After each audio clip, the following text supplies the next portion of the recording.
this is becoming... Still got one view, but I don't know what's happening.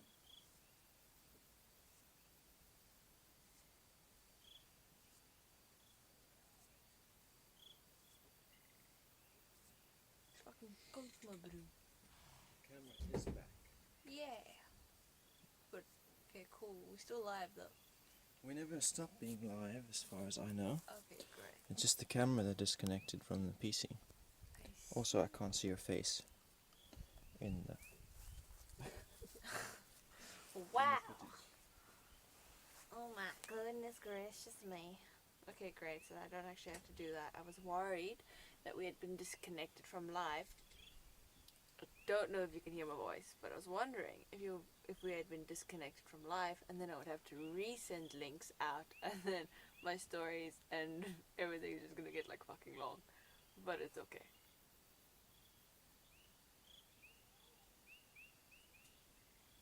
It's all good.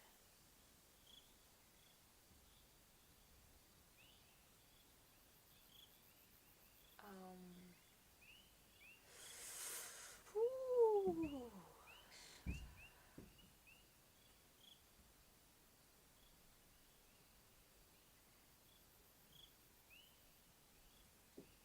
Bringing us power.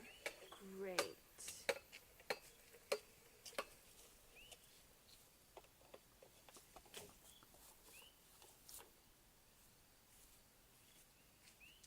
It's actually gonna have to go on the chair. Yeah. That's Discord. Yeah, it mentions. Yeah. You can mute it. You just. I am assuming you can hear audio. Can you hear us? Or hear me at least? Or do I have to like talk really loud? I don't know. Can you hear me?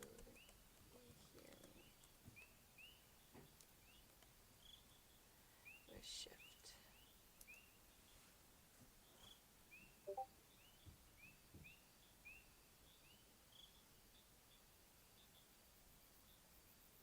Can you hear me?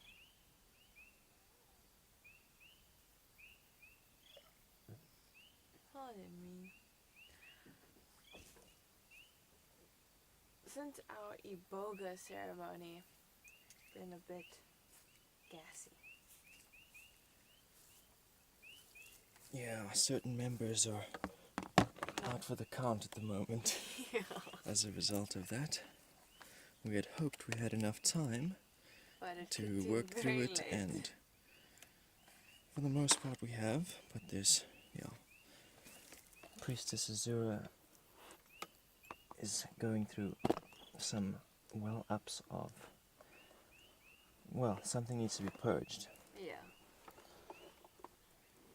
She's going through some nausea and, Some cramps. yeah. We still got one viewer, but I don't know if they can hear me. Why would they not be able to hear you? Because I asked them, can you hear me? We've got an audio connection, we've got a video connection. And I guess they're busy. Let's see.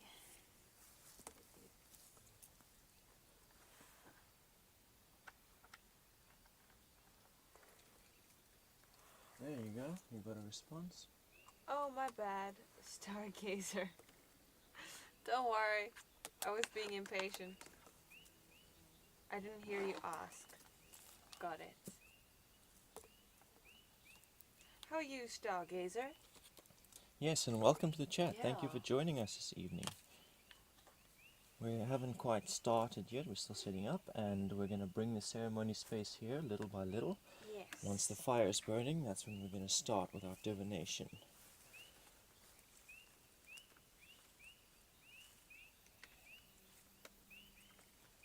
There's power. I'm doing good. That's great. Is it morning or evening or afternoon by you? It is Is there anything left in there? 2:02 a.m. here. And we're going to be online until the sun rises Yeah. and dawn breaks.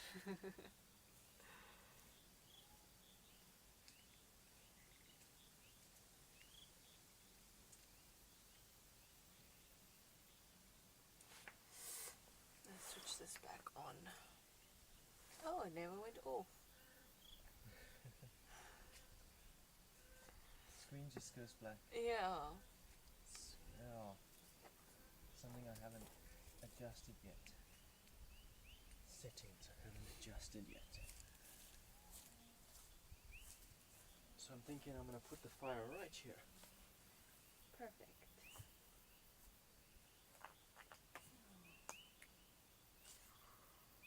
It is cold.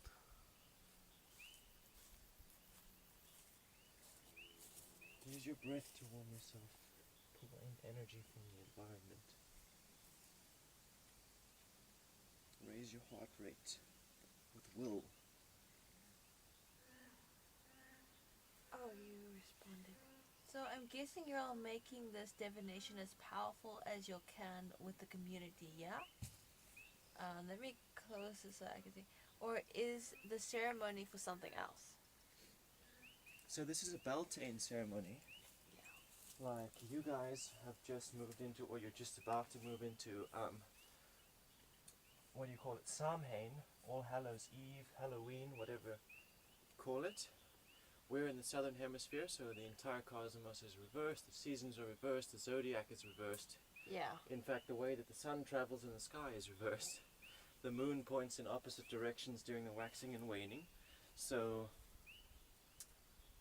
yeah, we're doing a Beltane ceremony, which is about stepping into the new year, leaving all traumas and blockages from the past in the past, throwing it into the Beltane fire pit, and leaping over it into the new being. It's all about fertility and spring, reproduction. Life. Yes, new life, death of the old, birth of the new. So that's what we're doing, and the divination it's honestly just to demonstrate what we have to offer. Yeah, it's to give you some kind of value out of the experience. Also inviting you to join us in our Beltane ceremony to express the things that you need to let go of from the past with us and burn it in the fire pit and leap over into the new being with us, into your desired new being. Yes. And, well, you ask if we're trying to make the divination powerful. The diviner is as much... The diviner is the source of power. The tools and the ritual is not so important. It's definitely to do with whoever's doing the divination and what their level of intuition is and how clear they are in their energy centers. That's what gives power to any ceremony. It's the facilitator. Not the tools, not the symbols or the environment. It's the facilitator and the container, the frequency that they're holding in that container. Stargazer said, I definitely need this. Excellent. Thank you for joining us. You're in the right place in that case. Yeah. Let me get on with it. Yes.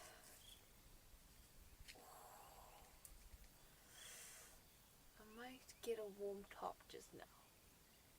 But as I said, I'm going to raise my heartbeat with my will. Let's see if I can do this.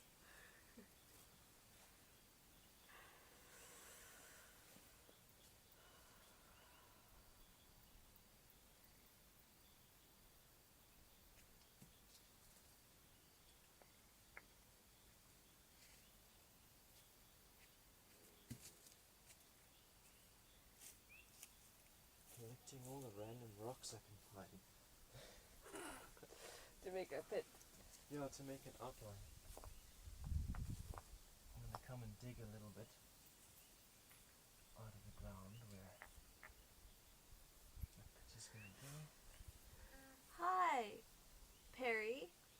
Can you do a divination for me? Well, we're first gonna set up the ceremony, and then once we've got the fire going and everything set, we will be doing divinations. So please stay and watch the process. Yes, watch the place go from mundane to sacred. Cool. Great.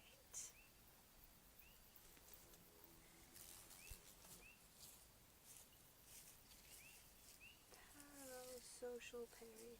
Parasocial parry. Is that how you say it? Parasocial parry. Okay, I will await you. Thank you.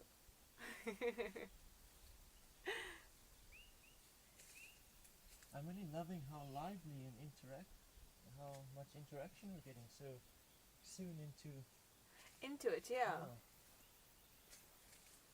It's like being shut down in Discord was exactly What we needed. Yeah. Thank you very much, Discord. Yeah, thank you cm.com. Yeah. Ooh. Candle is.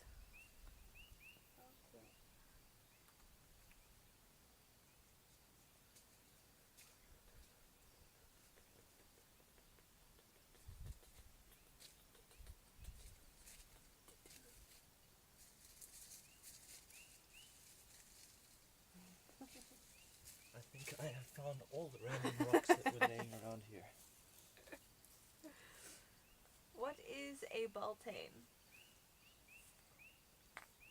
Well, you heard me describe it earlier. Yeah, it's like it's spring for us, so it's life and it's fertility and it's stepping into the new stages. It's coming out of the kind of hermit into,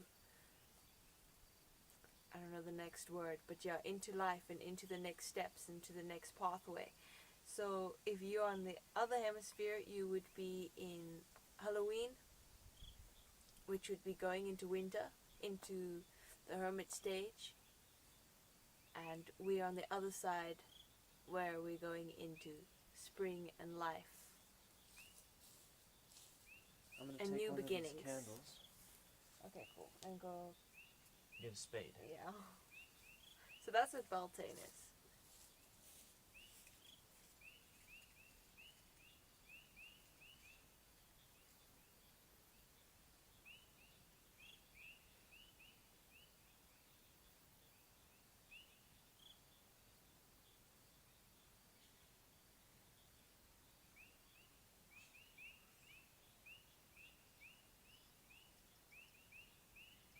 Ah.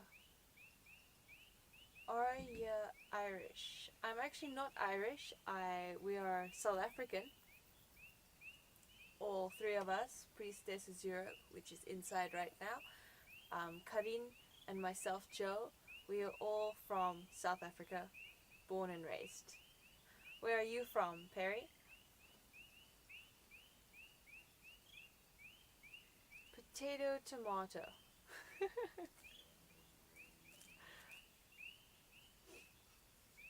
Potato, tomato. I'm from the States. Cool. So you're in autumn. Well, fall.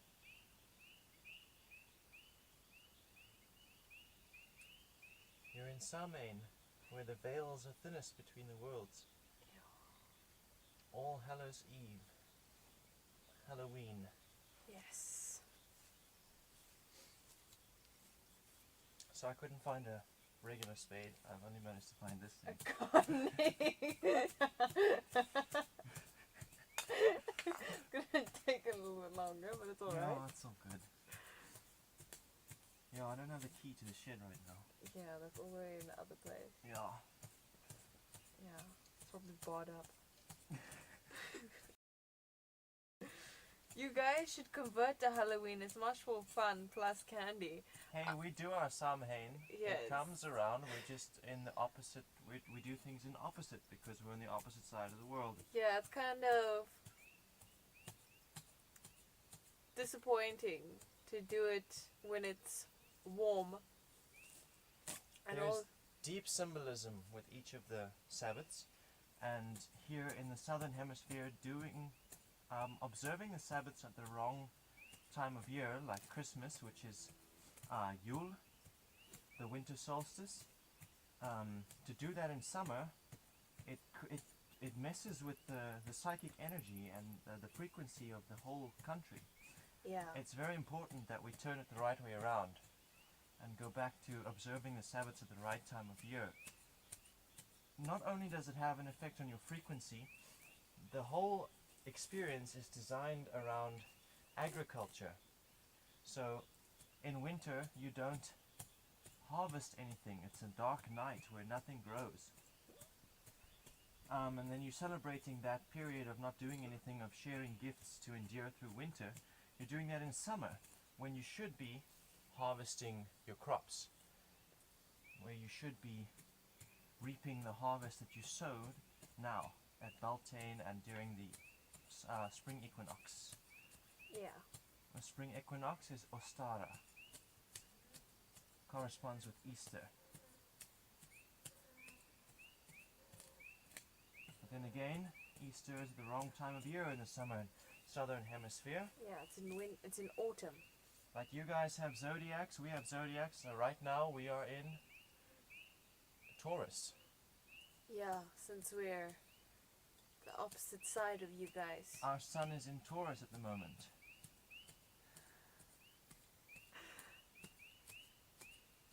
Yeah, but like, oh my god.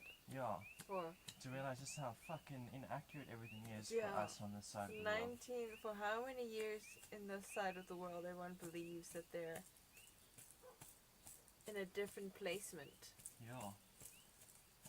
Like for most of my life I believed I was Sagittarius. Turns out I'm actually Gemini. Yeah, I also completely believed I was an Aquarius and now I'm apparently a Leo, which is like a whole paradigm shifting.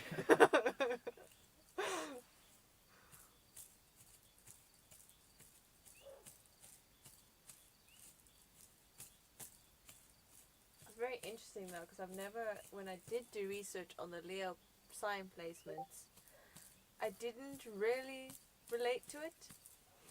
And now, and I've mainly related to the Aquarius placement. So it really is a paradigm shifting.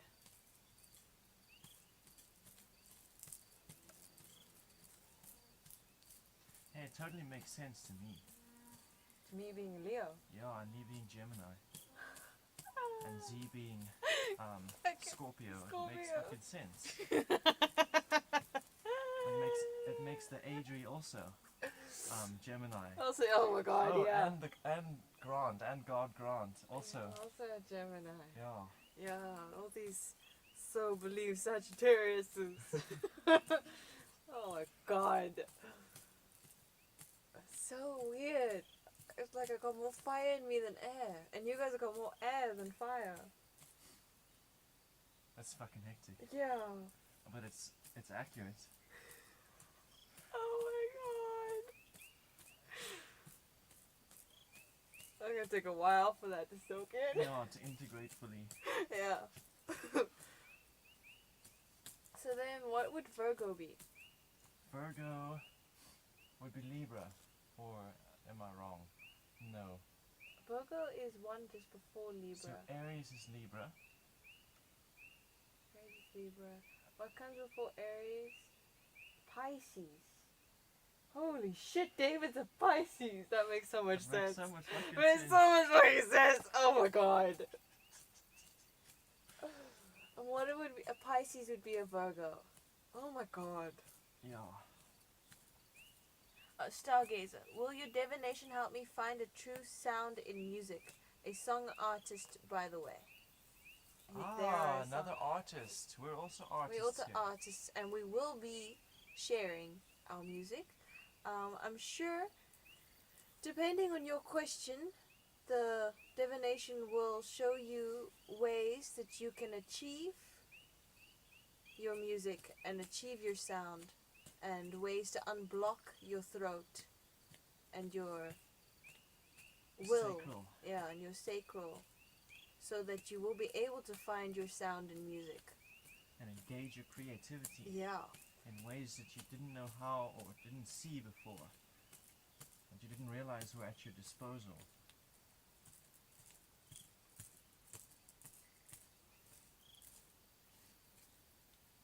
So you said Libra is Aries. Oh my god, mommy's an Aries. Yeah, That doesn't make sense. doesn't it? Oh my god. I guess I don't like the Aries placement. Is she really Libra though? She is Libra. 6th of October. Yeah, then that makes her an Aries. An Aries. But then, you know, the zodiac is based around the solar system, not the lunar system. And your zodiac, I mean, your alignments are very much influenced by your moon as much as your sun. Yeah. So, Her moon, I can't remember, but she has also loads of Scorpio in her, so Scorpio would be Taurus, yes, Yeah. Taurus. which makes a fuck ton of sense. Stargazer, wait till the ritual hole is completed. Perry, this Major Sausage. Hi, Sausage. What are you guys doing in the woods? Oh, Any we live in Ouija the boards? woods. Yeah, we live in the woods. Our house is literally right there. It's less than a meter away from the camera. This is where we live. And then Sausages to Perry. No need to be rude in there, you melt. You don't know what Beltane is. I don't know what Beltane is. Well, Beltane is spring. It's And a Sabbath. It's one of the points on the wheel of the year. yeah, and it is fertility and life and new beginning and all of that. It is the direct opposite of Samhain, which you guys celebrate as Halloween. Yes. And we don't have any Ouija boards, but we do have a pendulum, a scrying ball, and tarot cards. Yes. Okay, firewood is next. But as Perry said, once the ritual hole is completed, we will be bringing out the divination.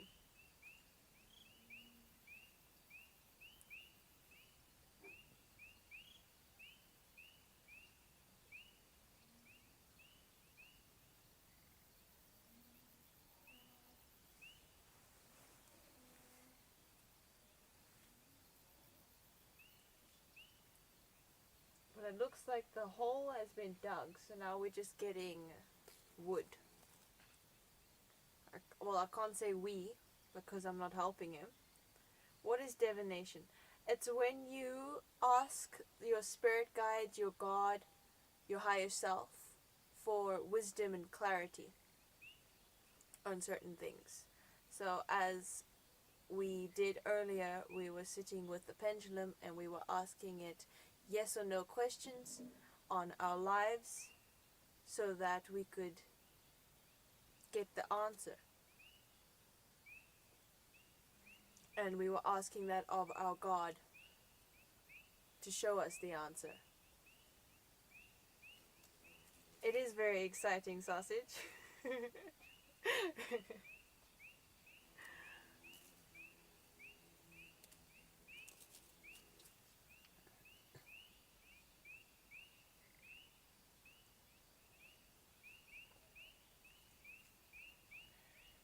What side of the world are you on, Sausage? You know what? I'm gonna call you Major. Cause you're Major Sausage. Major Sausage 69. Very funny. Where are you guys from? From the UK myself. Cool. We are we are from South Africa.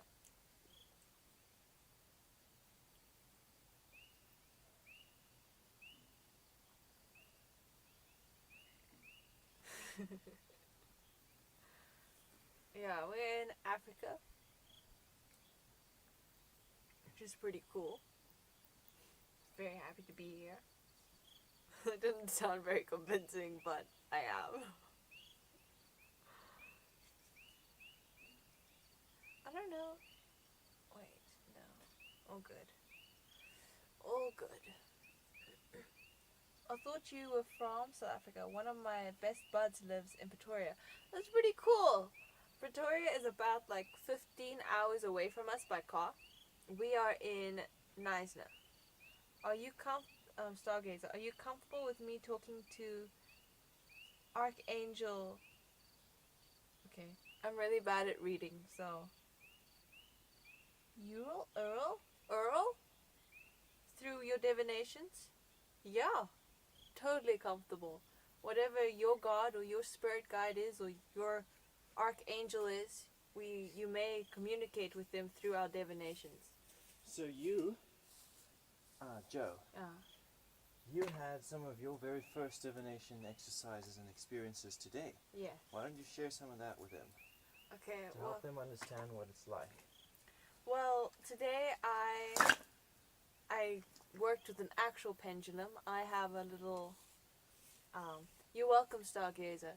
I use a 5 rand coin as a divination, as a pendulum for myself. I flip it when I want a yes or no answer.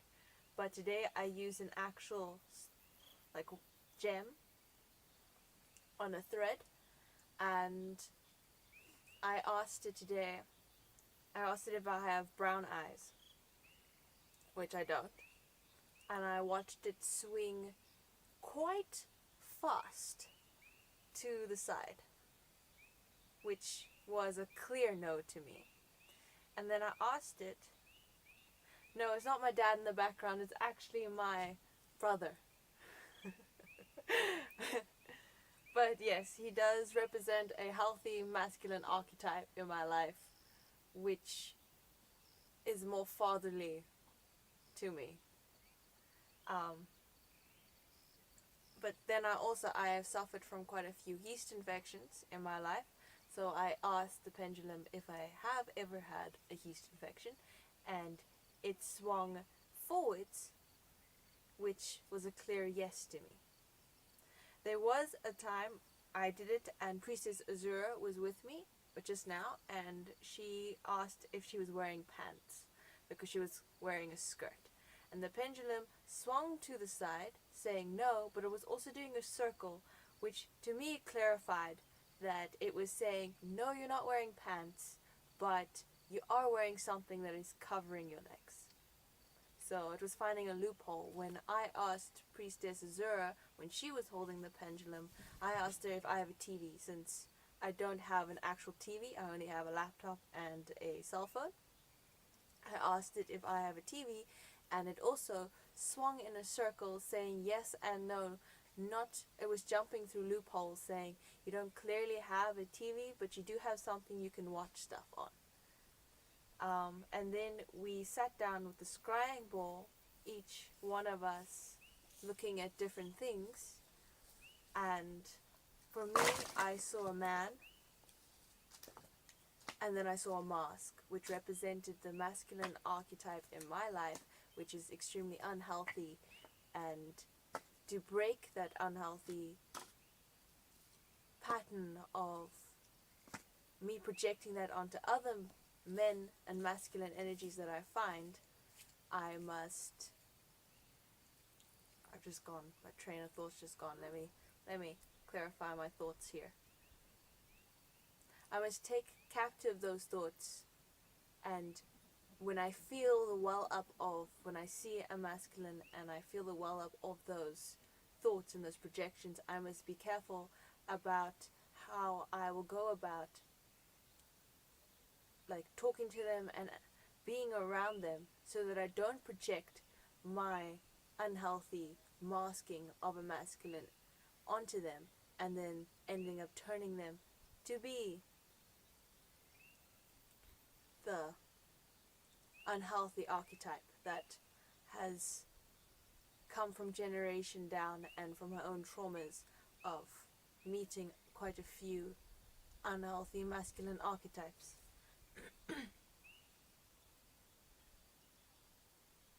Have you guys ever tried DMT? I have not ever tried DMT. Today, all three of us went into an iboga ceremony. We had very small amounts, and it was quite an experience. We have done mushrooms. We've done another ceremony in mushrooms, and of course we do use dacha, and yeah, but I haven't personally tried DMT. That would probably be hella fun with you guys. Maybe it will be. I find that our medicine experiences with each other I wouldn't classify as fun. I wouldn't say they're not fun, but they do end up in a lot of self-work. Like today we went into Priestess Azura, which Azura and we have both moved into our solar plexus, and we've been dealing with setting boundaries and putting our will forward, and the fear that has come with conditioning and trauma to stop us from stepping into our will and stepping into our alignment and into our future. So we're dealing with that. And right now, from the Iboga, it sent us into that chakra, and we've been working on that. Right now, she is dealing with, it is manifested physically for her, and she's dealing with some cramps and some excessive nausea, so she's taking a bit of a rest for that to pass down. For me, I also had quite a few cramps and also nausea, but it hasn't been as intense. What's Iboga? I would like to try ayahuasca as well. I would also love to try ayahuasca. I don't actually know what plant that is. Must do more research on ayahuasca. But Iboga is an African plant, and you take the bark of the plant and you chew it, and then you keep it under your tongue for your saliva to dissolve it and ingest it. It ends up tingling and it's extremely bitter. It's like eating aloe. Ends up tingling and sending the whole like tip of your tongue and underneath of your mouth into this like numbness sensation. And for Karine and I, we both had tingles come up our scalp when it got ingested into our system, and I also felt excessive warmth come into my hands and my abdomen, torso area. And then I went and lay down on the couch, and I went into myself, and all the questions I had been asking Iboga, the spirit, he had come down and he had given me clarity on how to step forth and how to continue, like something I have been feeling. And what had just happened, I had started to feel fear that I would be judged, and that the reaction that others would get from seeing that I am holding this space with my family, and that this has to do with divination.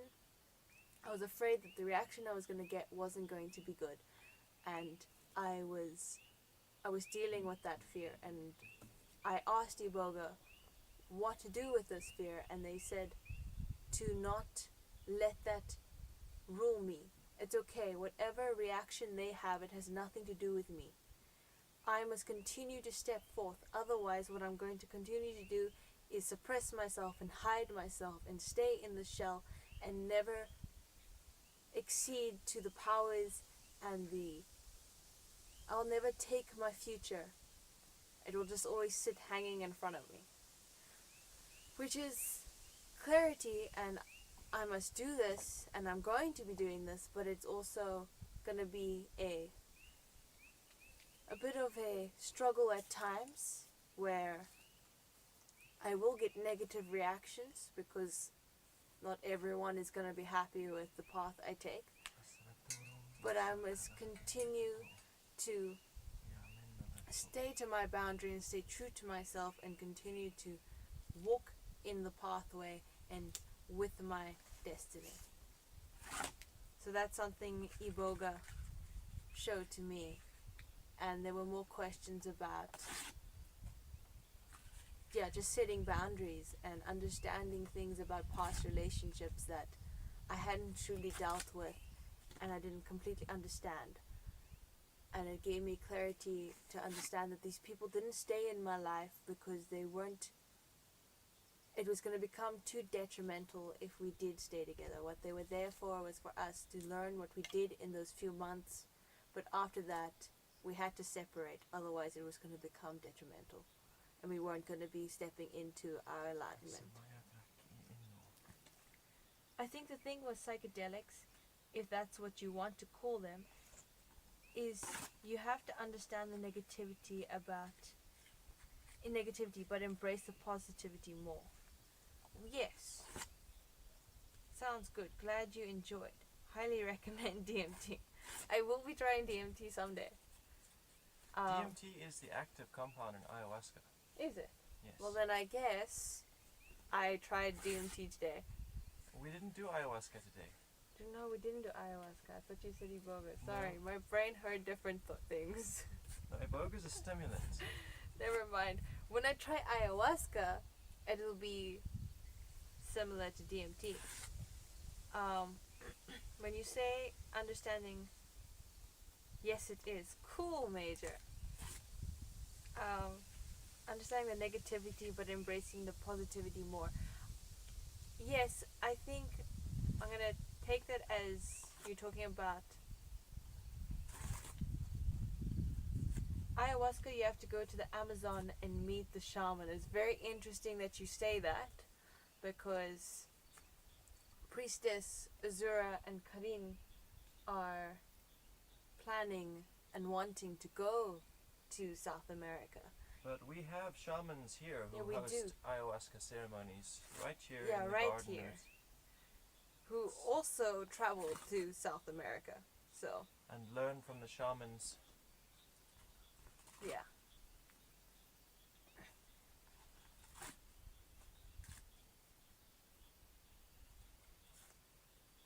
Didn't Azura try ayahuasca at her San Pedro? That was an ayahuasca journey. Both of those things that you went to are ayahuasca journeys. They just happened to be doing San Pedro journeys on like a little sideline. Okay, so Azura has done ayahuasca journeys, and she's held space in them where she's been a space holder in the She's been center. one of the shamans. Yeah, she's been one of the shamans at an ayahuasca San Pedro journey. I would like to do a dieta as well, but with no masturbation thing. Doesn't go down too well with me. Sorry for the rude lol. Well, I wouldn't say that was being a bit crude. Masturbation and sex is welcome here. Especially since we're going into Beltane. We are in Beltane, which is fertility and life, which then corresponds with sex And reproduction. So yes, we wouldn't call that rude talk.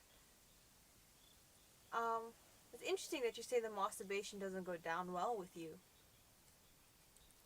I think what he was saying was diatribe. A diatribe is an exclusion. It's just D-I-E-T-A. D-I-E-T-A. Dieta.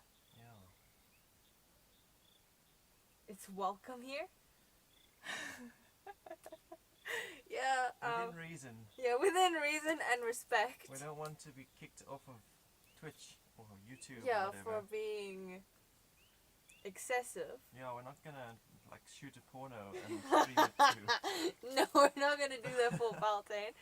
But we don't discourage your own personal sexual journeys. And the discussion of it is most welcome. That's what we meant. Yeah.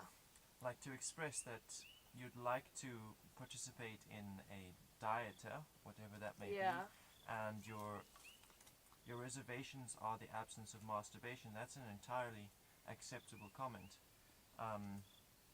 Yeah, I feel like masturbation is an entirely healthy thing, and very healthy in fact.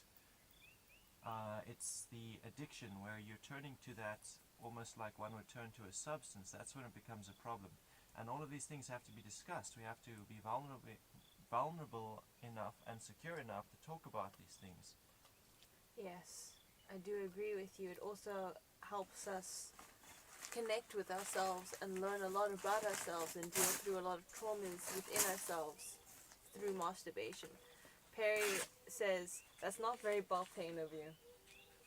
Not very Beltane of me for what? To say Not that, starting a porno. oh. Yeah, we're still gonna do the orgy, don't worry. We're just not gonna stream it Yeah, live. we're just not going to stream it. We'll go inside or even here, you know. It's called a dieta. Basically, a spirit comes to you and tells you how long you have to abstain and cleanse from certain things for a certain period of time. Some people can have a month, others can be 2 years. You don't know until the spirit/shaman tells you. That is very interesting. Does that mean like refrain from, abstain from actual sex with a partner, or refrain from, I guess you say from anything that is probably a substance kind of abuse for you? So if it is sex, then abstain from having obsessive and sex to fill that void, and if it's drugs, doing the same, and if it's alcohol, doing the same, or if it's TV or sweets or whatever it is. So yeah, I would guess that would actually be good for some people. Yeah. You're allowed to smoke plants. You eat plants and drink water for however long you are there. Yeah, we are allowed to smoke plants, and you are allowed to eat plants, and you are allowed to drink water. That is very correct. And you don't need anybody's permission, to be honest. No. I mean, it's great to fast every now and then, but you don't have to do it on the command Of another person. of a shaman. Yeah. You know, if you're feeling like there's something that's taking over, a substance or a habit that's taking over, going on a little fast from it for a week or a few days even is a very healthy idea. Major sausage. A spirit tells you how long to not masturbate? Well, it depends if you are, I can imagine that's like the shaman or the spirit will tell you if you are obsessively masturbating and using it as a form to fill an emotional void, that to almost get control back in your life when your life is feeling uncontrollable. Then yes, I would also recommend to abstain from obsessively and compulsively masturbating. But I would say that for if you're doing it for any other substances as well, even TV or binge eating, to abstain from going into those binge cycles, to be gentle on yourself and to actually sit with yourself and see why you feel the need to fill this void. You should Google a dieta. It's hard to explain, but you guys should really look at it. We will definitely look at it and give it I think I've pretty much understood what it's about, but I will definitely look into it as well. Yeah. Anzang, Karin, turn the light on. The light is on, but he is about... I'm just slightly outside of the light's range. But the fire is about to be lit, so you will see him just now.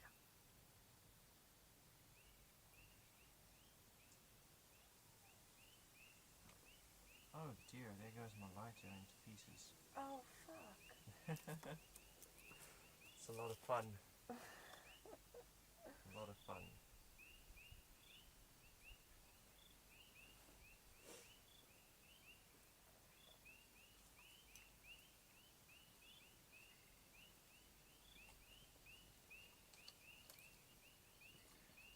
Grant cut all of this wood for us. Oh, that's amazing. Yeah, I found all these pieces just laying there with the other fire pit. It must have been when he made his little fire. Yeah, what was left over. Yeah.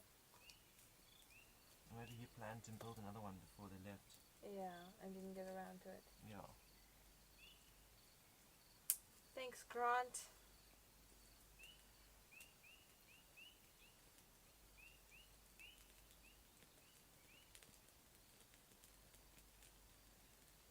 I have abstained from masturbation, but out of shame and guilt for it. I then had to see that after about almost a full year of shaming myself every time I did it while I was abstaining. I then, after that, I sat with myself and I looked in within myself and realized that this wasn't something I had to be shameful or guilty about. And I took steps into healing my relationship with myself that way, and healing with the trauma that came with my sexuality.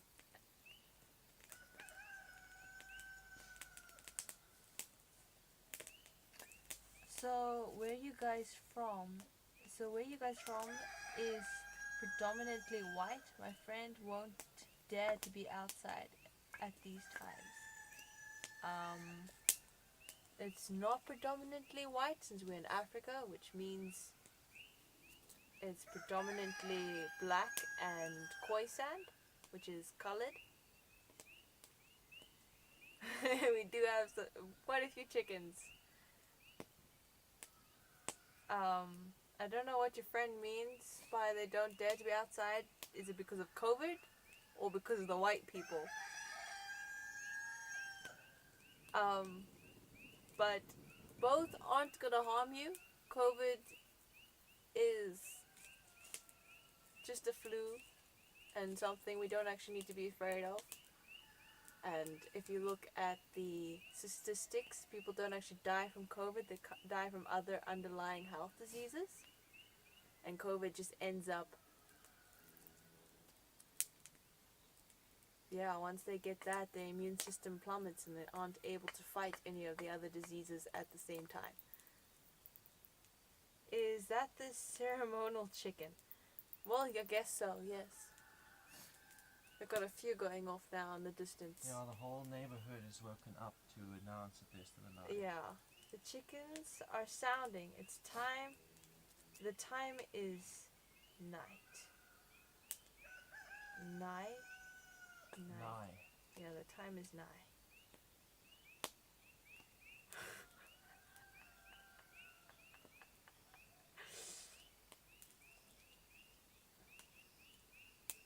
Oh, I'm crying away all my makeup here.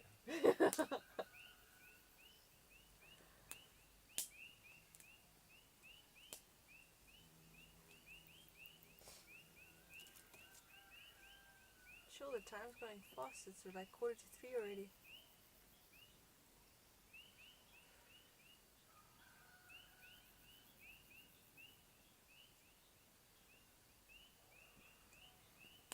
Great. Oh, the candles have gone out.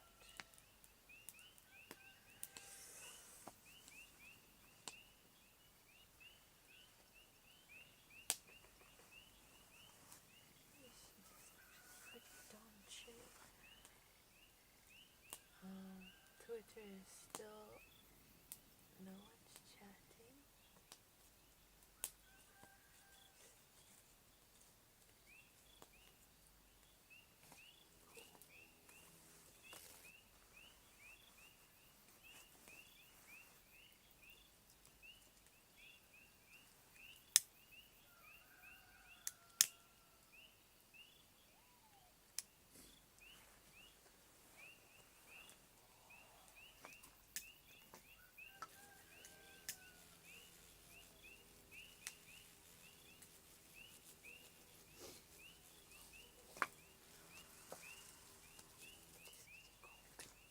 I'm getting real chilly. Yeah. I'm feeling super stoked and warm.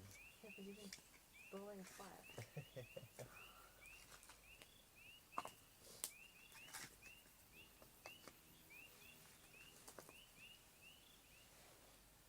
What would Cancer be? Cancer would be...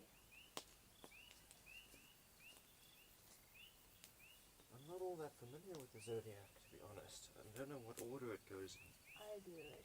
It's Gemini and then Cancer. So Cancer's Capricorn. Yeah. Cancer is Capricorn. Capricorn is very interesting. So I am a Leo and a Capricorn with a Gemini Rising. Gemini Moon, Leo Sun, and Capricorn Rising. Okay. Interesting. Yeah.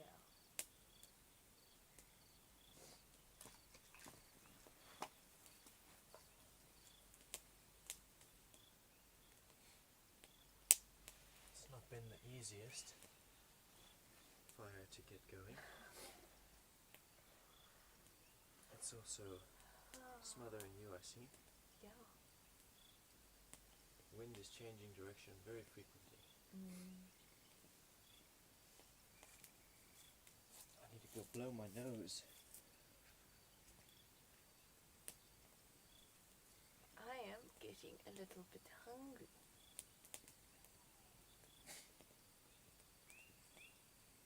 So when you guys planning a trip, you going to Peru, way, or Brazil? The trip hasn't been like planned in that way.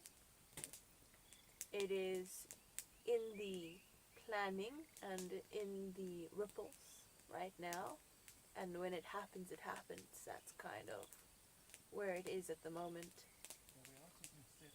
Yeah, there are steps being taken toward it, but you know, like tickets haven't been booked and places haven't been decided where in South America. Yeah, they're waiting for them to make themselves known. I would recommend the Peru way. It's closer to the good stuff. We're going to wherever there are quartz mountains. Now, wherever there's quartz mountains, that's where they will be heading.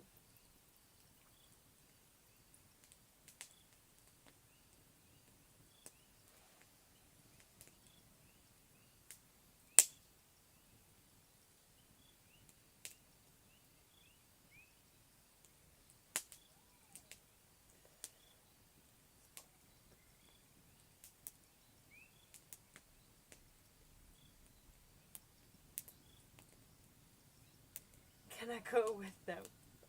I'm sure you can meet them there. And then, yes, you can see them and have an experience with them.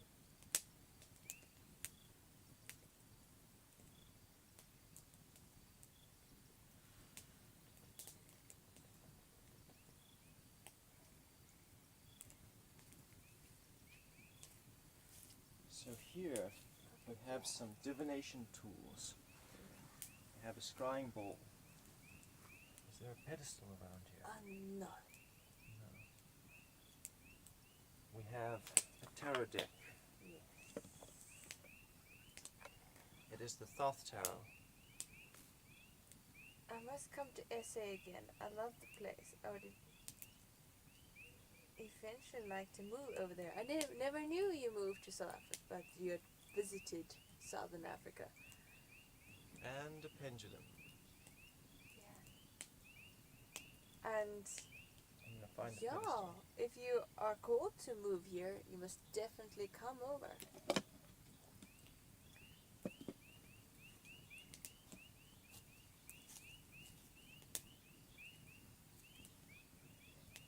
What side of South Africa would you look at moving to if you were going to move here?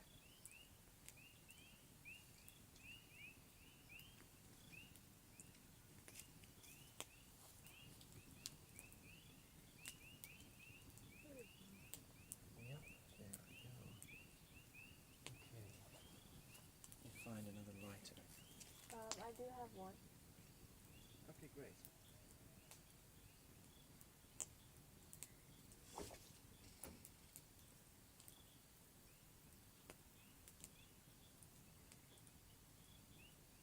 She's getting freckled now.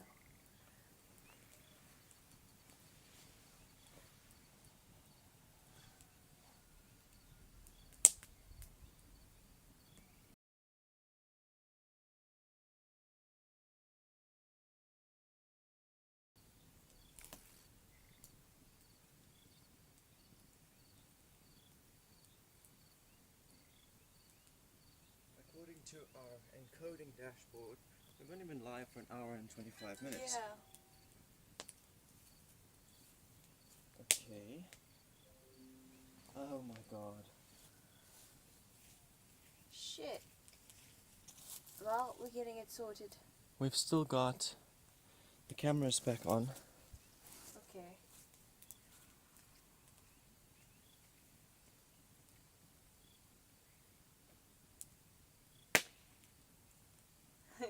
We are getting to the good stuff, and then, like, of course, the stream has to falter on us, but it's fine.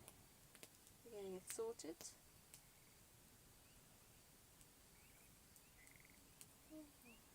I got a warm top just now. Yay, it's back. Yeah, we get the occasional drop, Yeah. but it doesn't last very long. Like that one was only a few seconds. Yeah. It has some nasty ramifications on the other end, but the videos weren't split. The videos aren't being split. Oh, that's good.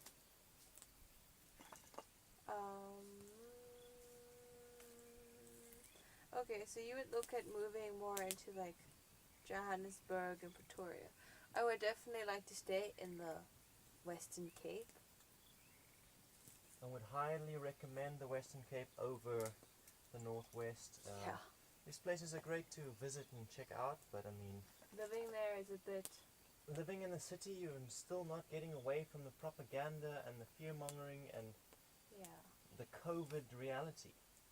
Yeah. You're going to have to get closer to the wilderness to escape that reality. And we find that the garden route is a good place to get away from that.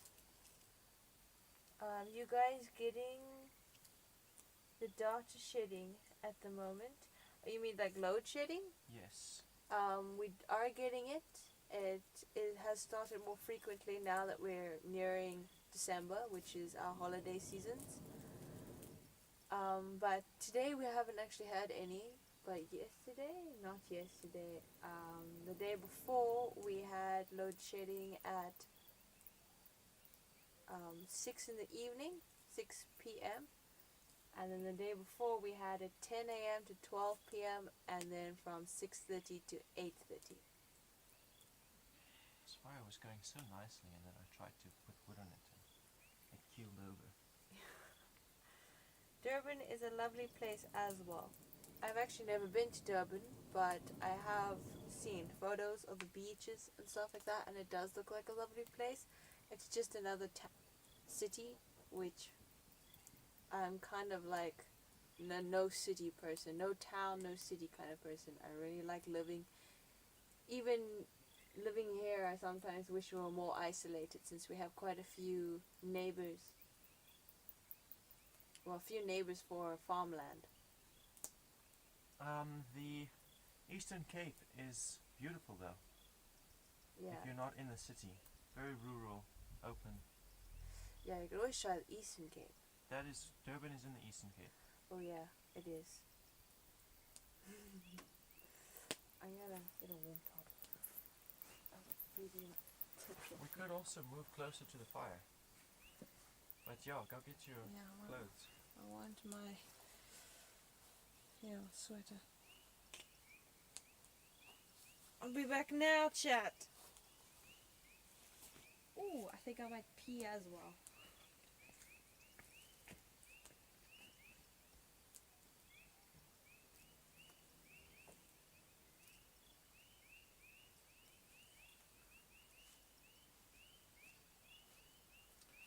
So, hey guys. Thank you for sticking with us through our technical difficulties.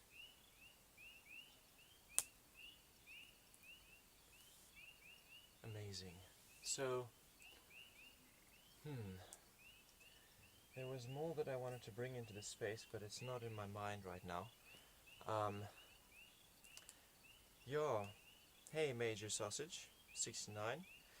I think I'm about ready to talk about the divination exercises and what each one will be good for. So, the pendulum, this one does basic yes or no's. You ask it a question and it'll move and indicate yes or no. So, initially this was consecrated underneath a full moon and then calibrated, and to calibrate, as Joe was saying earlier, you let it stand still and you ask it a question you already know the answer to truthfully. An answer you know is yes, or an answer you know is no, and then watch how it responds. And that is your calibration. Then when someone else asks you a question, you will watch it move in the same patterns, and so then you will know the answer. With a tarot spread, this one works on a science of symbols. The cards represent various archetypes within the human psyche. Each card of the 22 trumps, there are 22 main cards that correspond with the numbers 1 to 22, and they correspond with astrology. They originate based off of the Kabbalah, the Jewish alphabet. The original Rider-Waite tarot deck was based on the astrological principles that were represented by the Kabbalah, and the Kabbalah was based off of the Egyptian alphabet originally, the hieroglyphs, which also corresponded with astrology. So this one, the tarot, that one can answer broad questions. It'll give very precise answers regarding very broad questions. Let me think of something that'll help you understand what kind of questions it likes to answer. It's not going to talk to you about the future. If you ask it about the future, it's not going to show you futures. What it's going to do is it's going to tell you how you can step towards manifesting the future you desire, bringing it into your present. For the most part, the tarot is great for providing you with new perspectives on your present situation, and helping you identify opportunities that you can seize in the present moment that you have been looking past before. And then with the scrying ball, what I use this mostly for is for remote viewing. So that is when I've experienced invasive energies coming into my space, and I want to know where it's coming from or what's causing it. Then I will integrate with all of those feelings and all those memories around the invasion.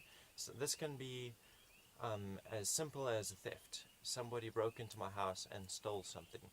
Then I will remember that those memories of finding the thing missing and the emotions it stirred in me, and then I will ask who took the stolen item, and I will at the same time project all of those feelings into the space and let them settle on the ball. This happens visually. It doesn't actually settle on the ball. It is settling onto the ball, but not what you can see with your eyes. It's not like a physical residue that settles on the ball. And then just gaze into it until the reflection in it starts to morph into an image. And usually, pretty much every time, that image is relevant to the question. So scrying through a scrying ball or a crystal ball or even a bowl of water or a black mirror, the images you see have to be interpreted much like the images and symbols you see in a dream. It's like a waking dream. You're watching a dream on the surface of the scrying object. And Major asks, can I give an example of a question that I'd asked the tarot cards? Let me see.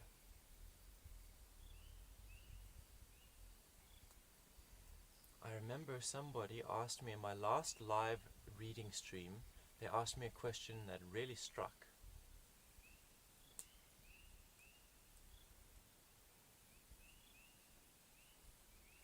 Okay, let's say you have a loved one that's suffering.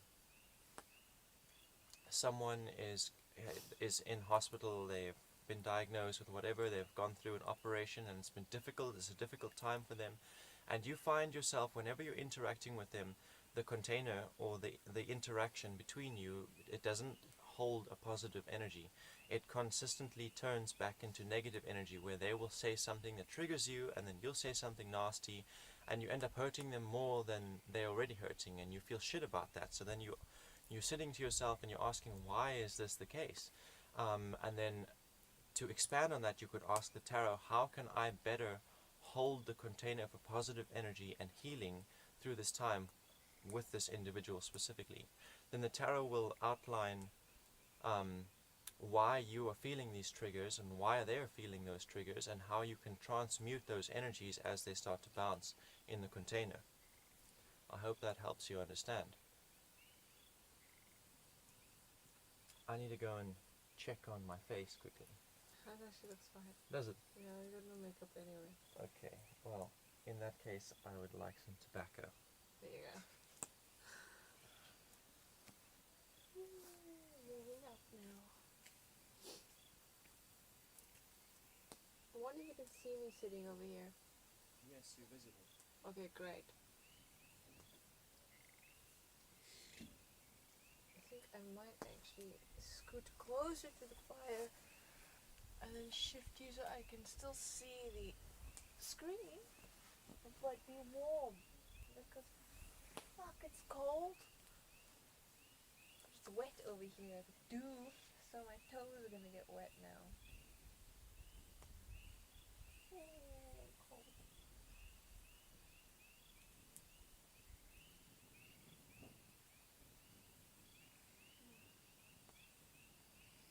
Yeah, I understand, thank you. So it helps you understand the emotions you're feeling. Talking about the tarot. Yeah, it can.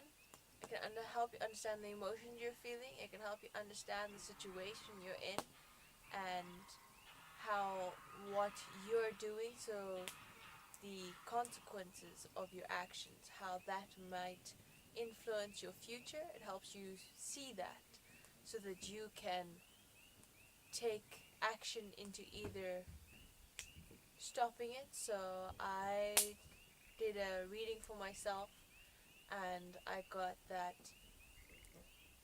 being fearful and wary of others was gonna bring me to a future where I would be hurting people and abusing my loved ones with like emotional abuse because of my fear. I definitely did not like that. It was quite a hard pill to swallow. And I have taken steps since then to work through my fear and my distrust of others so that I won't end up in a future where I am emotionally abusing my loved ones. What about asking for future outcomes? It will then, so like at the beginning of the year, I did a reading on my birthday asking what are like the steps I need to take almost for this year. So I can give you things like that. Almost understanding and clarification on steps and pieces of yourself that you're going to be working on and that you should work on so that you can have the outcome that you want and align with your true purpose and your true self. So I won't actually give you, like I did a person in my life person from my life came back into my life this year and asked if they could reconnect. I was very unsure since there had been some not so pleasant interactions with this person before. So I asked the tarot if this was the best decision for my life, if this was the best path to go on, or should I keep this person at arm's length. And the card said to me that this is something that I need to work on. I need to work on the traumas that this person and I had created for each other. So, and it showed me on how I can, so it said that I need to keep calm. I must not react in emotions, and I mustn't become I must not let my ego play a part. I must respond with patience and love and understanding and stay clear to my boundaries so that this person will not manipulate me again and that I won't fall into a cycle of hurting this person again where we will be able to actually heal from it and move on. And that's what I've done, and it has played out that way where I did get into a situation with a person where I had to make sure I didn't react in emotions and in ego, and I had patience and understanding and compassion, and that has caused us to work through our traumas together, and we're still working through our traumas, which is very exciting so that we can be free of that. Yes, it was a ex-lover who actually was a best friend for a few years. So it was was also my first lover. So a little bit of raw wounds that hadn't been healed. But they're healing, and it's very exciting because since then I hadn't been able to be in a long-term relationship. When once talking to them, it was very similar for them too, that we weren't able to stay in a relationship longer than a couple of months, which is quite saddening for the both of us because we both deserve a partner that we can lean against and that can lean against us. And I've recently been able to step into a new relationship, and I definitely can see that this one is going to last much longer than a couple of months. There's some tea for you. Thank you very much. Most welcome.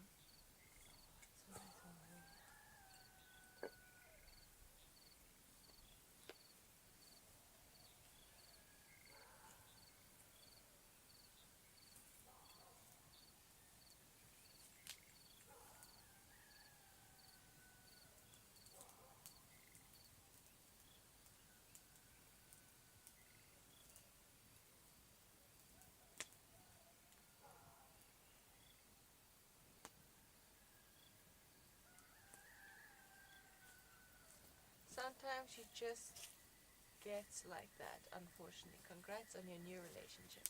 Yeah, sometimes it does end a little bit sticky, but it was the way it was meant to be done because it was the lessons we had to learn, and I don't regret any of it.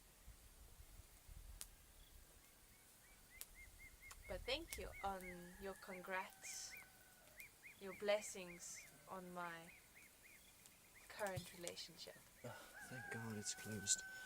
Thought I knocked something important over. I'm gonna bring this camera a bit closer. Yeah, so we can see closer to the wall.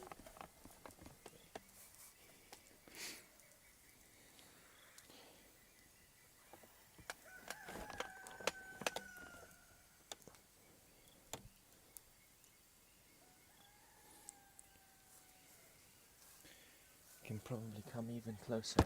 Yeah.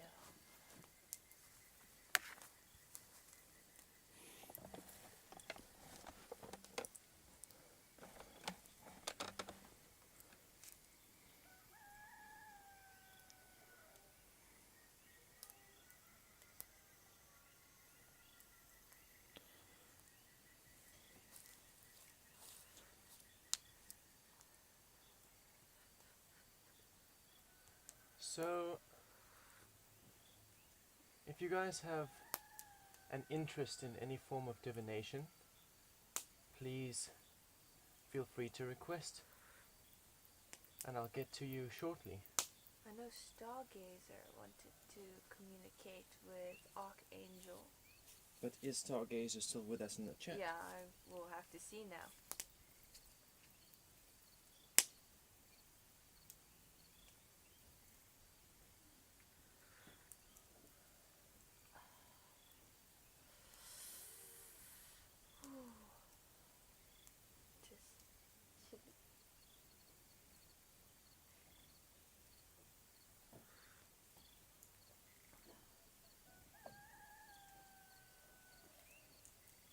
when it gets cold, my posture gets real bad.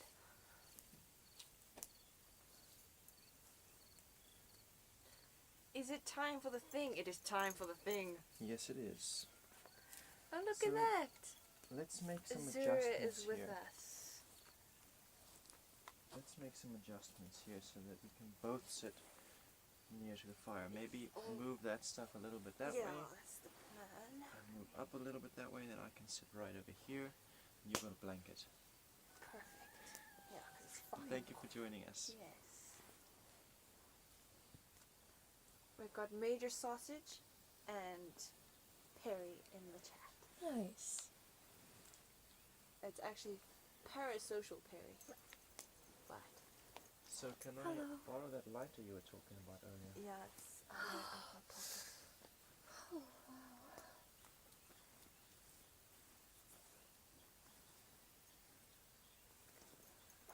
Let's see. That's it. Let's see. I hope that we're all in the camera. I think we are. So, hey again. Yeah. So if you've got questions, ask them. Please feel free to. We are ready and willing to answer. Yes. And also, if you... Is that your guru? Yes, this is our guru. Yes, our shaman right here.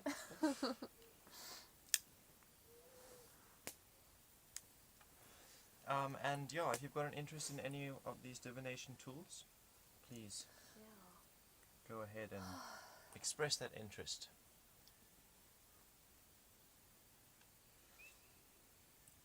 I will be giving a 3-card tarot spread if the tarot is what you want, and it will be to give you perspective on whatever your question is, based on things you've just been through and periods that are closing for yourself, past interval, present interval, what you're going through right now, and then future interval, which embodies opportunities to manifest the future you desire that exist in your present for you to seize right now.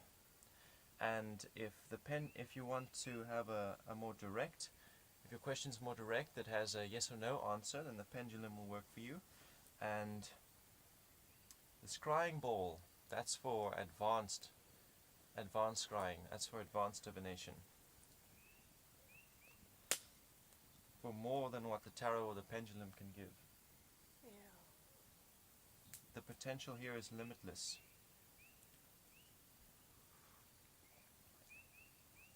Are you still streaming on Discord? No, that got shut down. Like as soon as we went live. 7 minutes in. Yeah. Siblings are a little bit having a tiff right now. Esme opa do it. Yeah. Vernon's dad. Can it be a question like that for the pendulum? Can I ask what my future will look like in the next year? That is not... Okay, wait. Major... Esme opa do it. Yes, that'll work for the pendulum. Parasocial Perry, can I ask what my future looks like in the next year? That's an excellent question for either the tarot or the scrying ball. I would recommend going with the tarot. And then if you're interested in seeing more, based on what the tarot has said, we can still do a little bit of scrying with the ball. But yes, you can, yeah, the Opa do it, you can ask that. So is that a legit question? Or just an example question?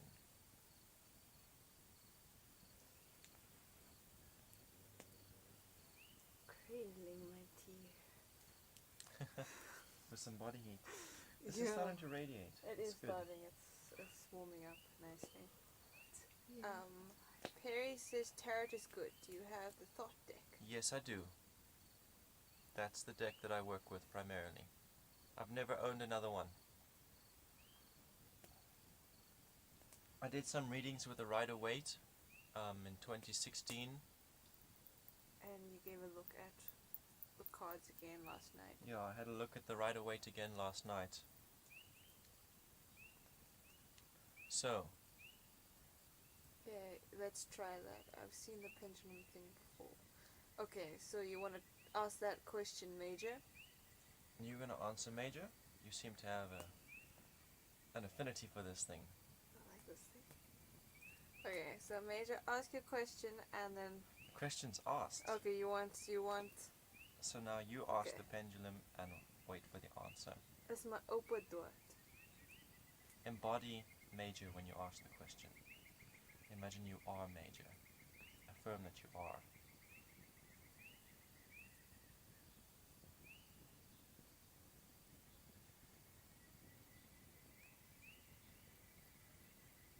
That is a clear no, Major.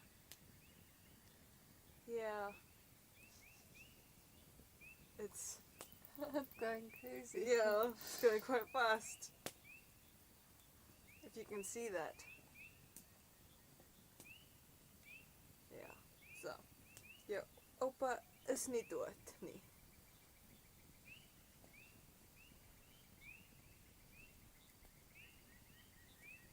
I hope that brings some clarification to you.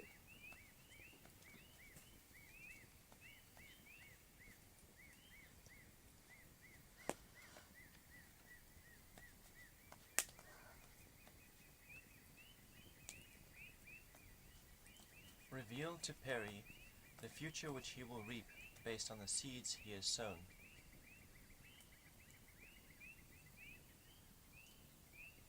Past interval,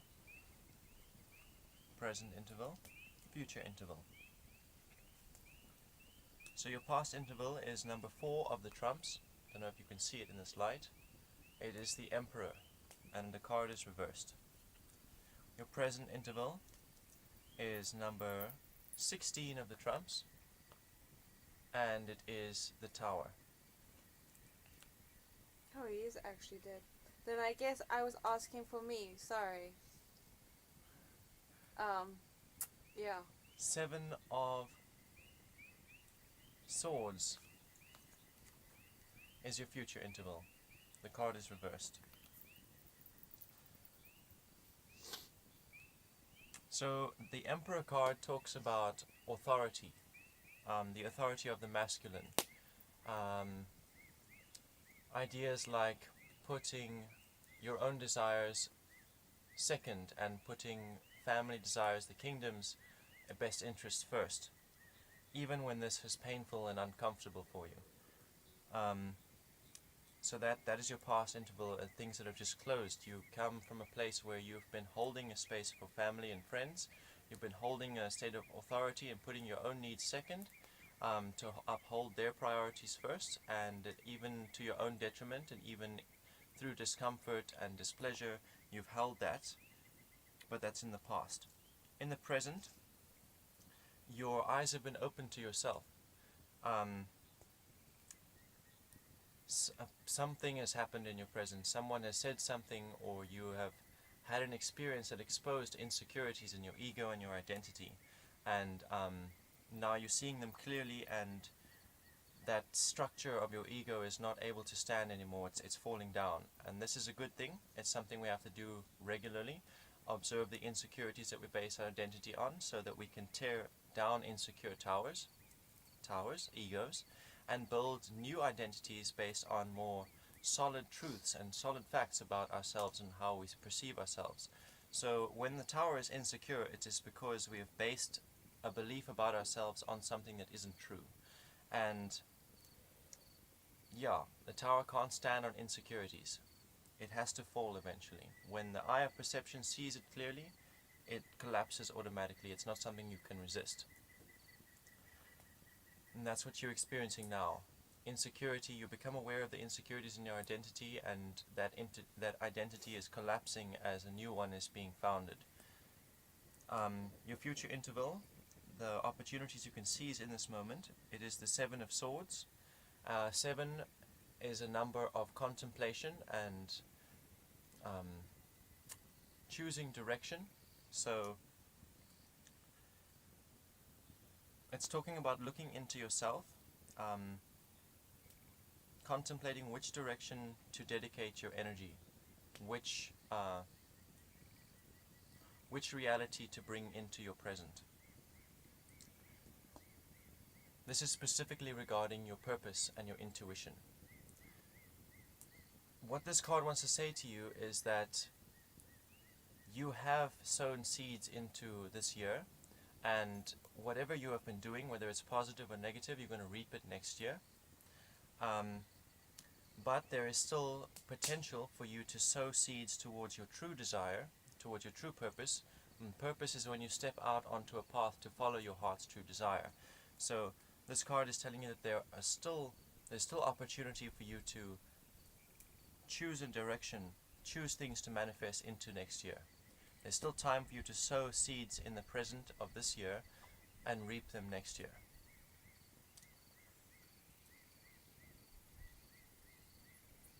Yeah.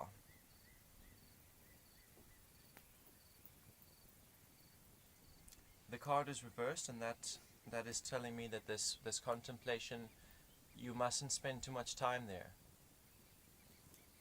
Choose a direction, choose an opportunity out of the potential that is in front of you. Choose one and set your chariot to chase it. And that's what you will manifest in next year. That's what your next year, your future will look like. It'll look like what you're sowing now, what your purpose is now. Everything that you do towards making that happen is what you're going to see next year. I hope it resonates with you. Would you still like to use the scrying ball? Sorry, Major, about that.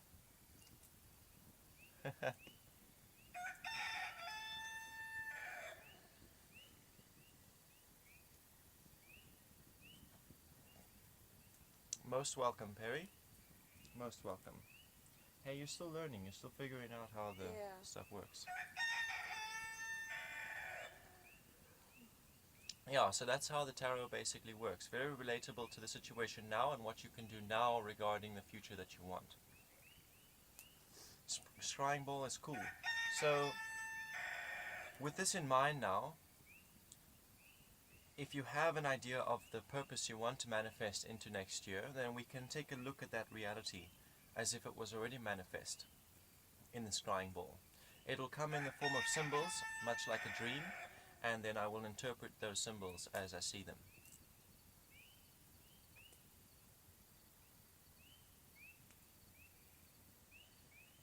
As to Major, his grandpa isn't dead.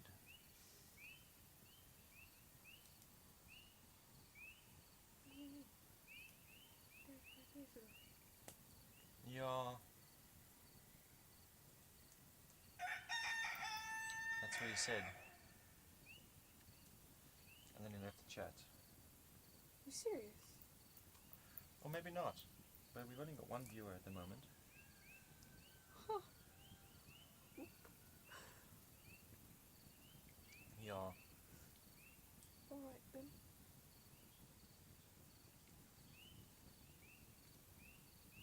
Have a look and see if that's what that says.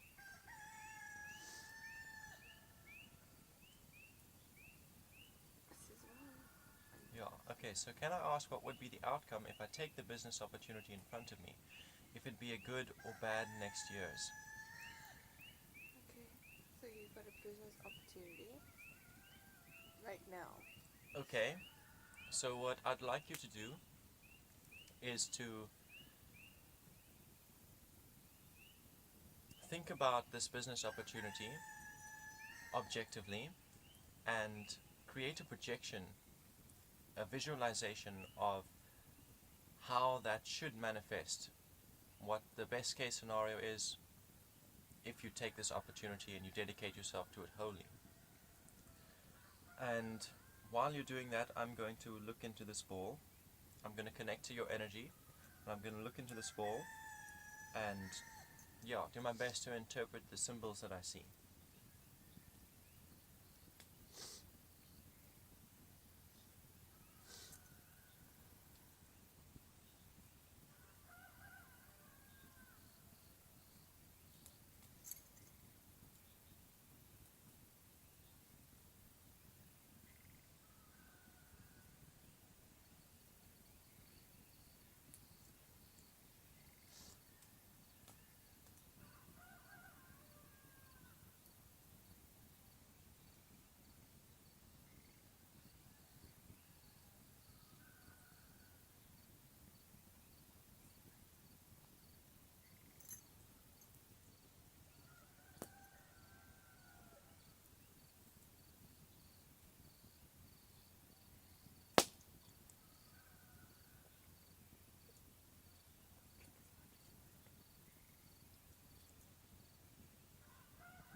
Okay, so the first image that I'm seeing is a conference hall where there is a projector screen.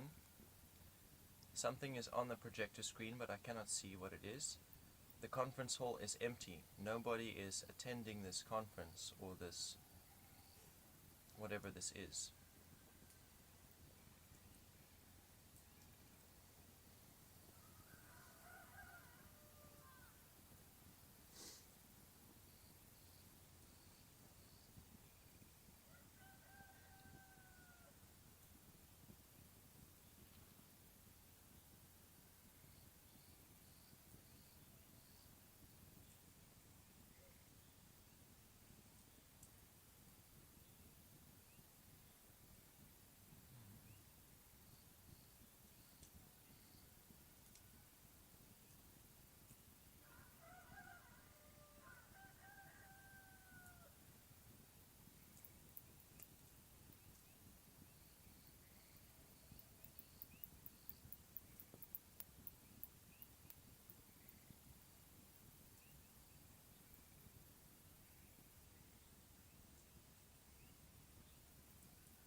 The image stays consistent, it's not changing.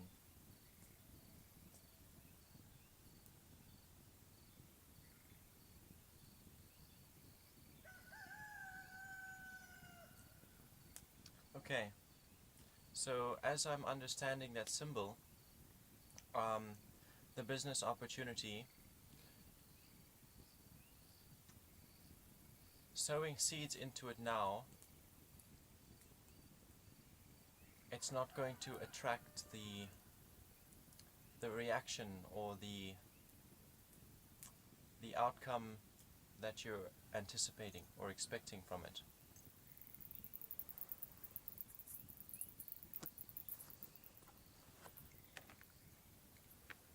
So the projector room, this conference room, that is the business opportunity.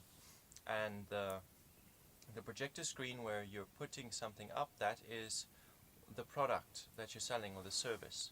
And the conference room is empty. It means that there's nobody has come to receive what you're trying to give. What I can suggest is to re-examine your method, because there are ways to make this opportunity manifest into a positive and secure business. It definitely can work for you, but the content that you're displaying and the way that you're displaying it and the way you're trying to reach people with it is not going to bring about the outcome you're hoping for.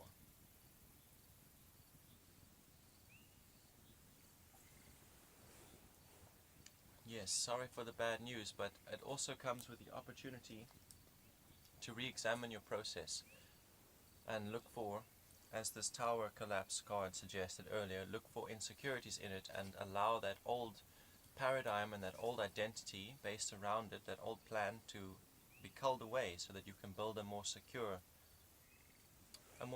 identity and system around it.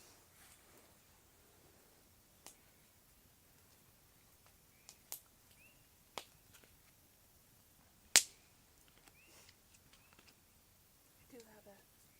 Yes, we have someone else in the chat. Welcome. Welcome to the chat. If you have any divination you would like, you may ask. Most welcome, Perry. I hope it gives you some things to think about. IP. I'm gonna get one, homie. Get a reading? IPFG.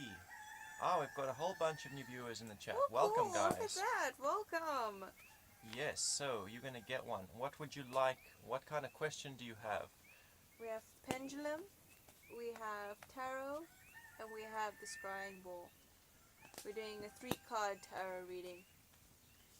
So, tarot will help you get better perspective on your present situation and opportunities that exist in the present, and how those opportunities will affect your future, and how your past has affected your present, as well as how your past affects the future that you step into.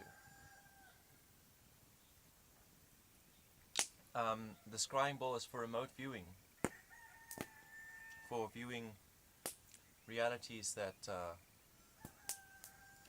haven't happened yet, for viewing people in their present location wherever they are miles away, for identifying. A good example is if someone stole something, this can help you understand who it was. And the pendulum, this will give you yes or no answers to direct yes or no questions. Yeah. I'm not sure how they work. Give you some ideas.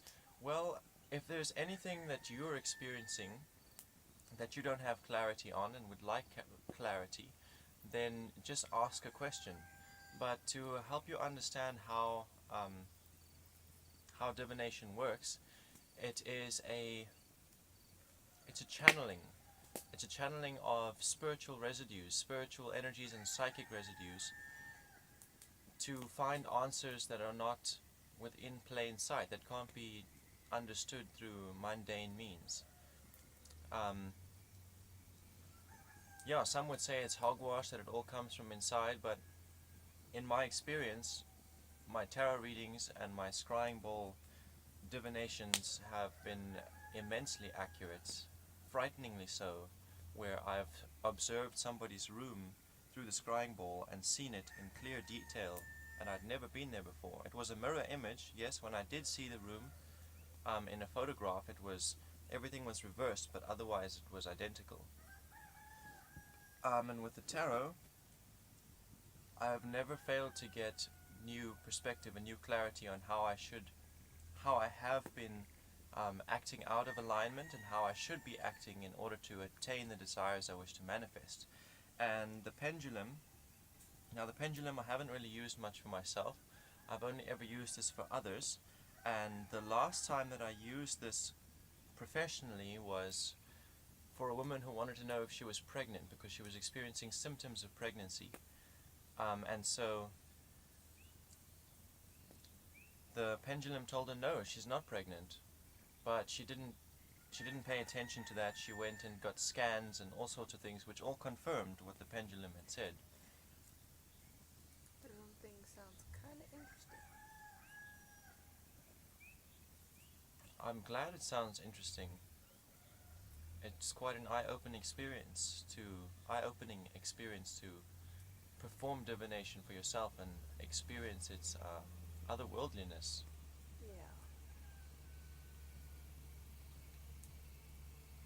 So please feel free, if you have a question or you have something you'd like to get clarity on, ask a question, and then I will Answer it. choose a tool to correspond.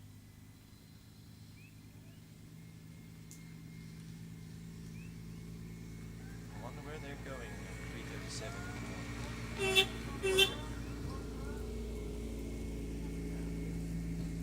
Going home. Yeah, it's Saturday, so now going home. Going home after partying.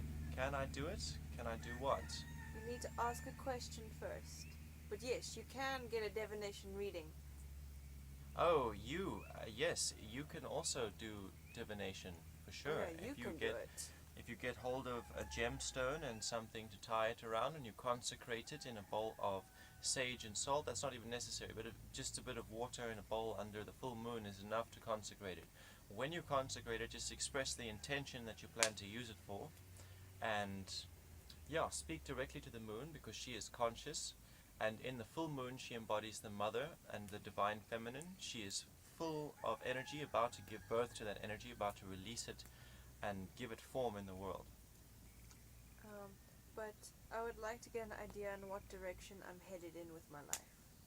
Okay, So I yeah, think the what tarot steps works to for that. take, yeah. I definitely feel like the tarot works for that. And also, you are capable of doing tarot readings if you get hold of a deck and start practicing intuitively connecting with the symbols in the cards and reading various interpretations by others, and by reading a handbook, Yeah. you'll get there.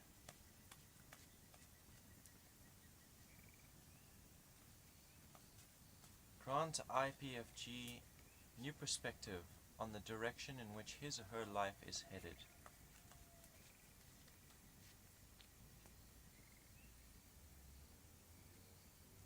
Past intervals and things which are just closing for you. Present intervals, how you are in your present state of being. And future intervals, which is opportunities you can seize in the present towards bringing the future you desire into reality. So we have, for your past interval, the Ace of Wands. The card is reversed. For your present interval, we have the Eight of Swords, which is also reversed. And for your future interval, we have the Three of Discs, which is also reversed. So, wands correspond with fire and intentions, passions and desires. Swords correspond with intuition and purpose and the entire realm of thought and consciousness. Discs correspond with earth, physical environment, physical security, finances, and all of that, all to do with the physical, mundane, physical world. So the Ace of Wands, this is talking to me about how you have been communicating your intentions and your desires. It's been difficult for you. It's been difficult for you to get across the true extent of what you're saying, and perhaps people have been turned off by some of the intensity of what you're expressing. But that's coming to a close. In your present, you are making adjustments to yourself, making adjustments with regards to your purpose, adjusting the way that you understand intuition, adjusting your thought processing, and the way that you understand your own conscious mind. You're making these adjustments in order to find balance, and these adjustments have not been pleasant. They've been difficult. The things you've had to let go of and the adjustments you've had to make have been uncomfortable, maybe even scary. But making these adjustments is the right course of action, and you are within your purpose in making these adjustments. These adjustments will leave you finding balance between yourself and your intuition, balance in your thoughts and the way you process information.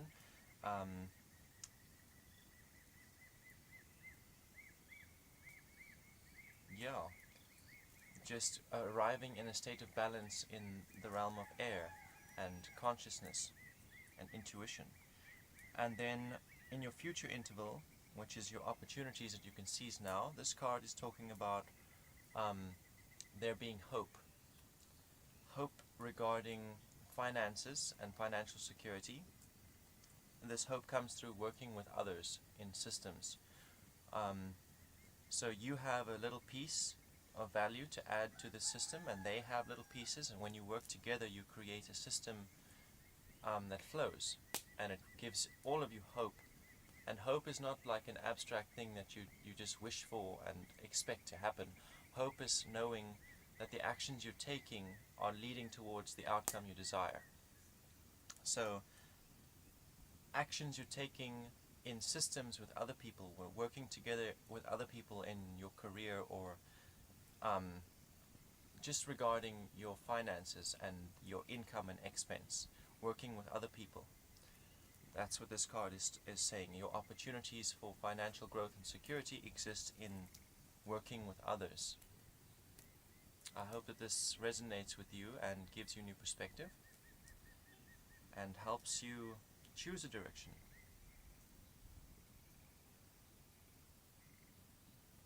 And thank you for participating.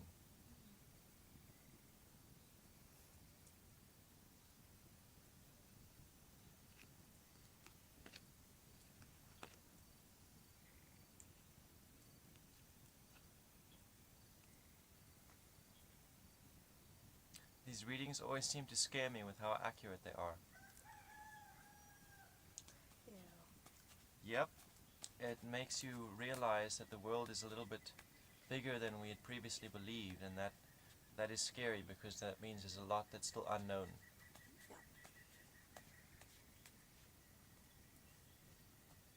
We do have another viewer. Yes, I saw So that. if you have any questions, you may ask, and we shall answer. We shall ask the spirits, Yeah, and to we will give us ask an the answer. energy and the consciousness of the universe and channel a message from them. And if you would like to connect with a specific spirit guide, your own, or even receive a message from those who have already passed from the material realm, we can make that happen as well. But typically we refer to our own spirit guides and to the universe and to our ideal selves.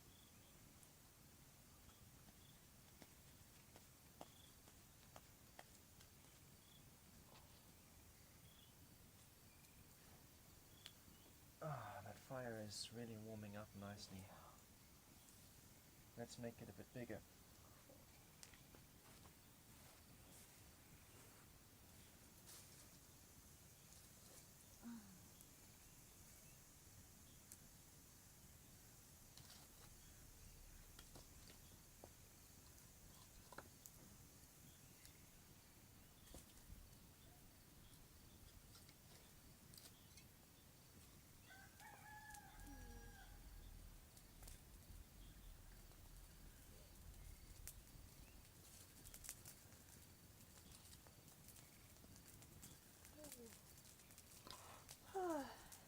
It is still tricky.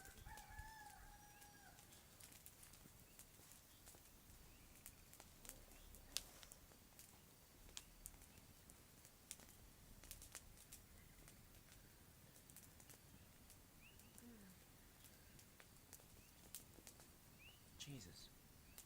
Oh.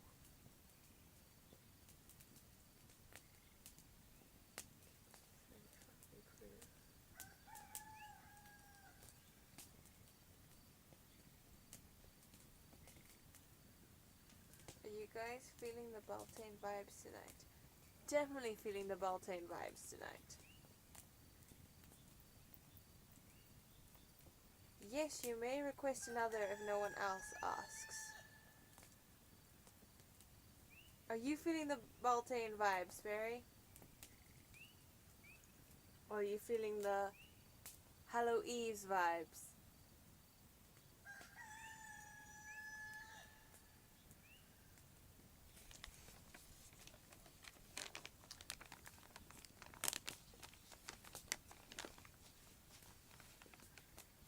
So,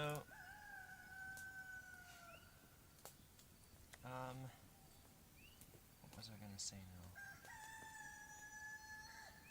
now? Guess it wasn't important. No, what I wanted to say is, in a bit we're gonna, shit, where's my train of thought? We're gonna play some music, and following some music, we're gonna take a walk around this fire pit, and we're gonna throw in all of the negative experiences and difficulties that we've been through and the stresses that that's created. We're going to throw all of that into the fire and let go of it. And we're going to visualize the reality and the state of being we want to exist in as we leap into the new year, the new summer period, new warm period of growth and productivity and abundance. And then we're going to leap into that reality, jump over the fire. We have also, in our personal lives, we've been working on a reality shifting spell, and we have a little potion here that we created as part of that. So when we reach the end of all of this, we're going to throw some of that potion into the fire so that the fire can transform it into vapors that bind with the atmosphere. And we'd like to invite you guys in the chat to join us in throwing away baggage from this year and leaping into the new state of being. Yeah, that's what I wanted to say.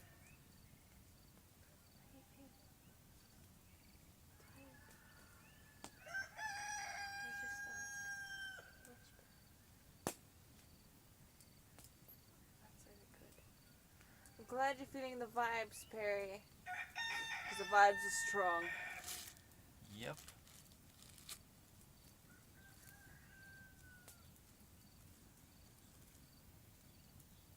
Will you share with us your experience with the divination this evening? Because it was like your first experience with, well, not quite. You've done some scrying with various things in the past, but it's the first time that you really opened yourself to the frequency and allowed yourself to explore the divination and the symbols. And you worked with the pendulum for the first time as well. Snap, I've got no filters here. Oh well, I'll fishtail it. I don't mean to put you on the spot.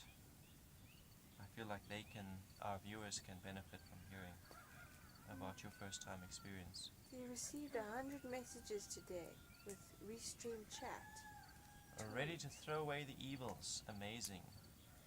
I wonder if Twitter is giving chats and we're not. Yeah, it's on that laptop, but the laptop's been Yeah, but shut. I'm going to go into Twitter on my phone and check. You're gonna have to go onto my page. Yeah. And then into your live. So guys, if any of the readings we've given this evening have really resonated with you and you feel like you've gotten some value and you'd like to give some value back, please don't hesitate. You can make a donation if your cup is overflowing and you're by the means. If not, you can still support us with a like, a follow, or a share, or a subscribe across any and all the platforms we're streaming to, which are Facebook, Twitter, YouTube, and Twitch. These are invaluable to us. So IPFG says, okay, so I'd like to know if my decision to separate myself from my family was the right decision to make. I grew up in a very abusive household, and at the beginning of the year I left my family to begin my own life away from them, and have had my mother, who was the source of my abuse, continue to try and attack me through the form of my other family members, and it has brought me to the state where I no longer have contact with any of them. If possible, I'd like to know if it was the right decision to make, and if there will be a chance to reconnect with any of them in the future. Okay, so I'm going to go with the pendulum for that first question. Just to give you a yes or no answer, was that the right decision? And then I'm going to expand on that with the tarot once again.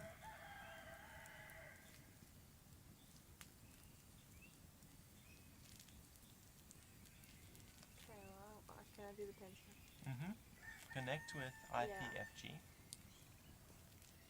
Welcome to the chat. We've got a new viewer. Thank you for joining us. Yes. We're in the middle of our divination exercises. Was it the best decision for IP to disconnect from his family?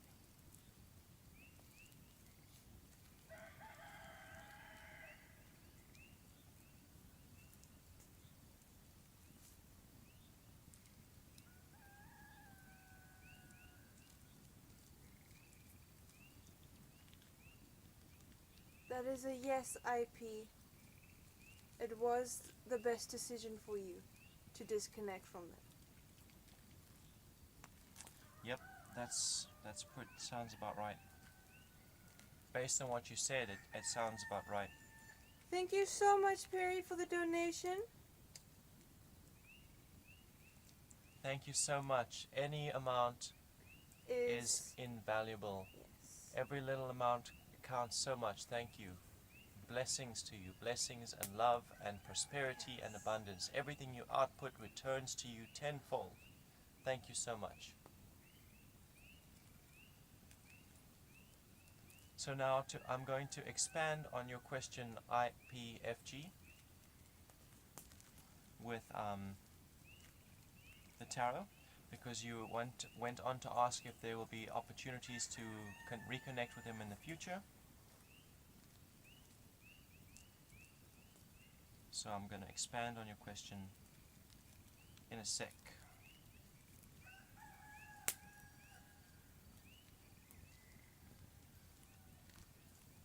Maybe you can go ahead and shuffle the decks along and lay me a spread. I'm going to give you a question in a sec.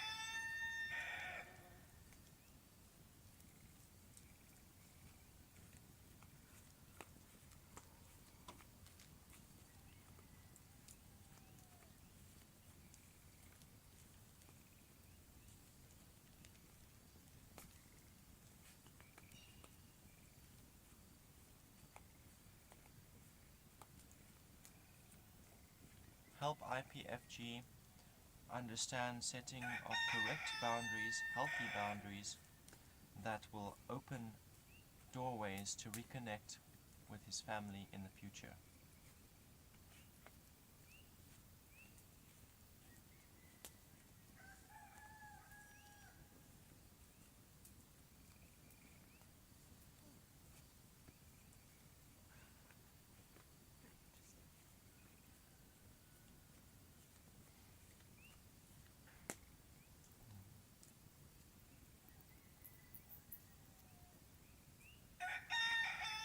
Past, present, and future.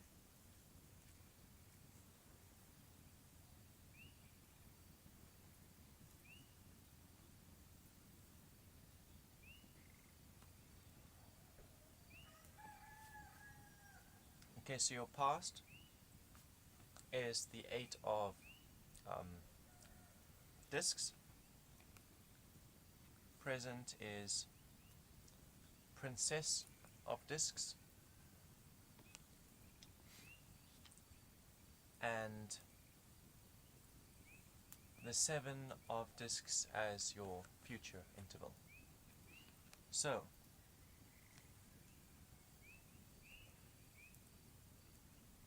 the past interval is talking about how you met with resistance from your family. The resistance spiked and got difficult, particularly when you tried to make adjustments to the way that you handled your physical resources, your physical value, your technology, and how you apply it to ensure a steady balance between income and expense.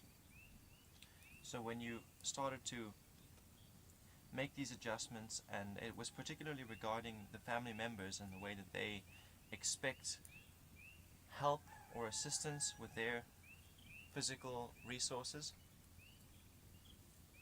and this getting in the way of you finding balance with your income and expense. So you were making adjustments, and this made them feel like they were losing control and brought them into resistance with you.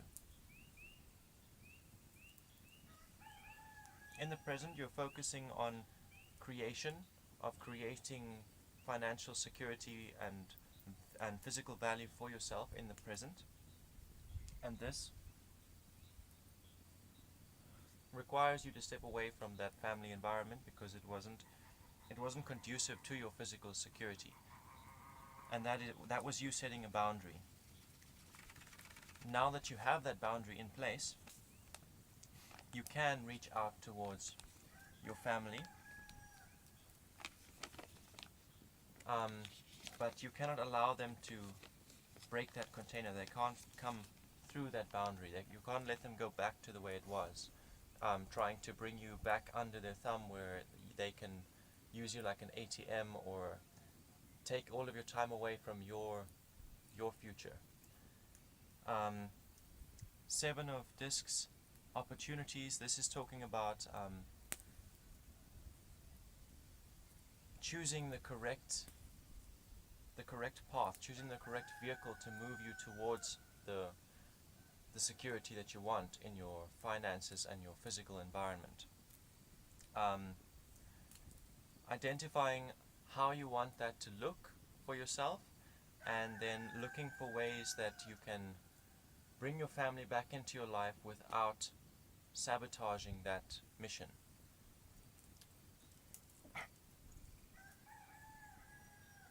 Thanks for the subscribe, Joe, and the like.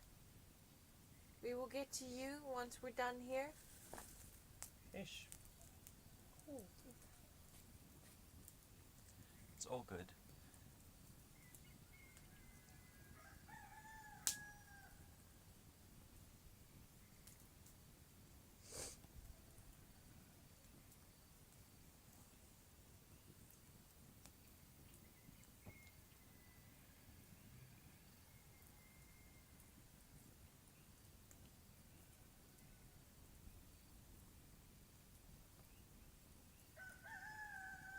So there are many opportunities for you to seize in the moment.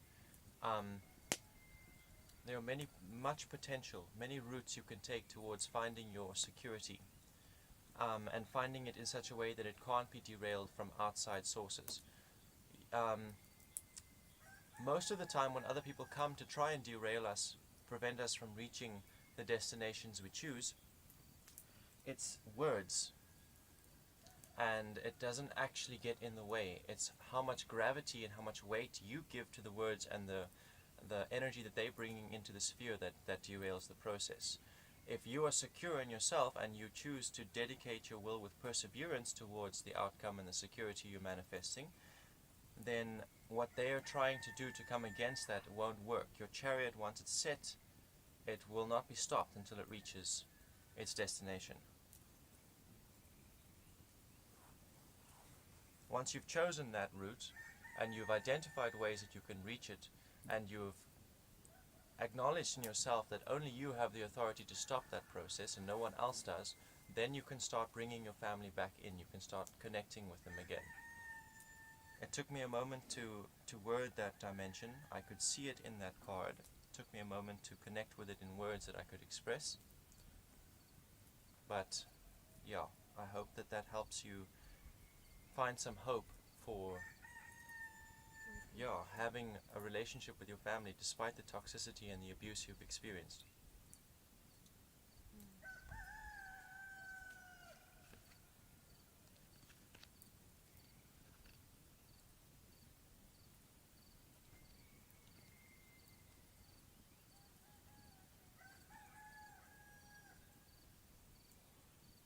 So we have Heartstove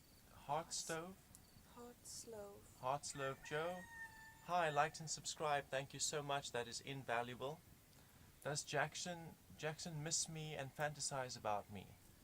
We are actually in no physical contact. We live in different states. Joe, are you still in the chat? I have no doubt. Will you have a look for us and see if we've still got a YouTube viewer?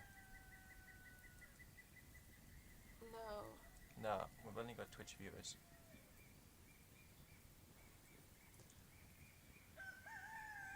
Too impatient to wait. I did get the answer for them. Jackson misses them, but it's not fantasizing about them.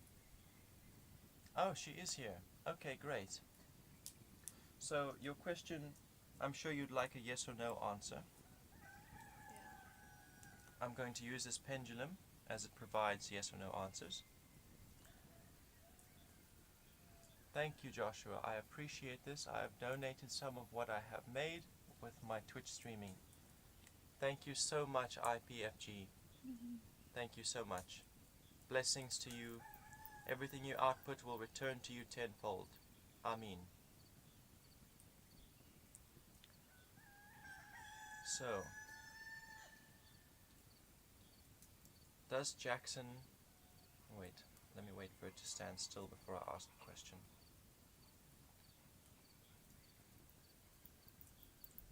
Does Jackson miss me and fantasize about me?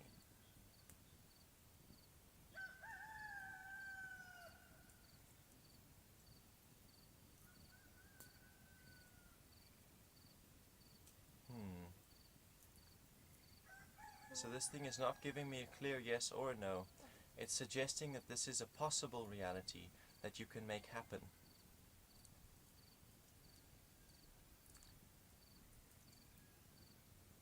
Maybe to ask each question a bit separately. Yes. I'm thinking that I expand a bit on that with the tarot. Yeah, there we go.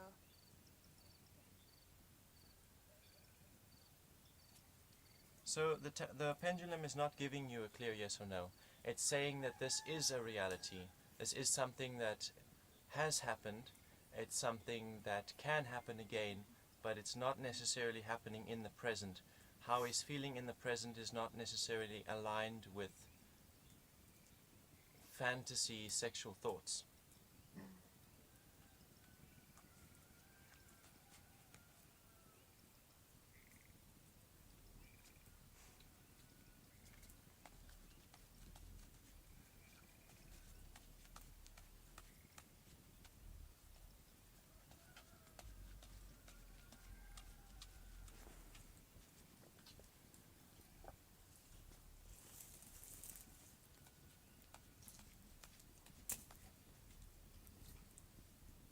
Help Jo to understand how Jackson perceives her based on the projections she has made of herself.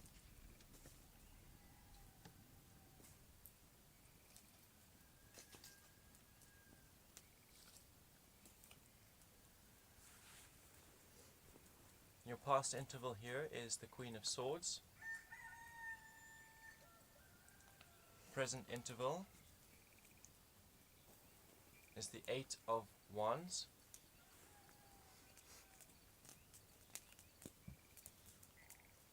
And your future interval is number 19 of the trumps. It is the Sun, and it is reversed.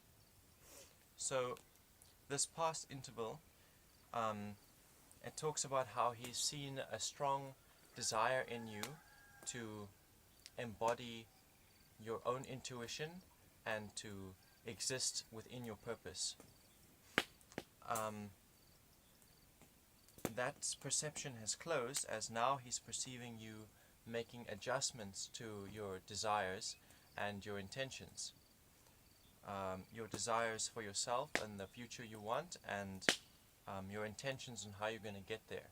He's seeing you make adjustments in that in order to find a better balance within yourself regarding these desires and intentions.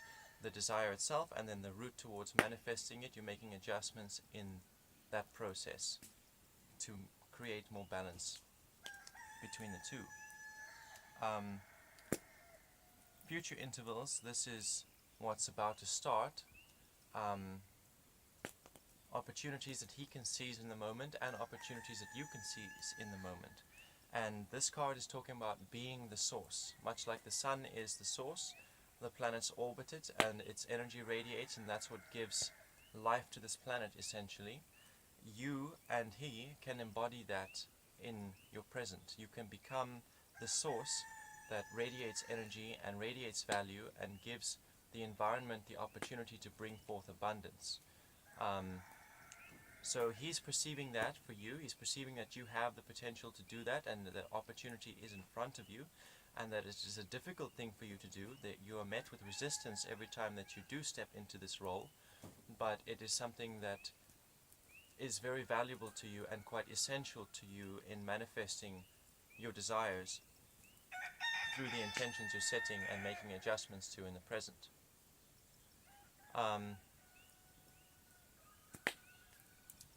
So his thoughts are very much caught up on the reality that he's creating and the reality that you're creating, less so on satisfying himself sexually or expressing that kind of intimacy. The distance makes it difficult. I've found that in long distance relationships it is more frustrating to attain those lustful currents than to like box them up and put them to one side, because there is no actual person to be intimate with. Hope that resonates, and work on self-love.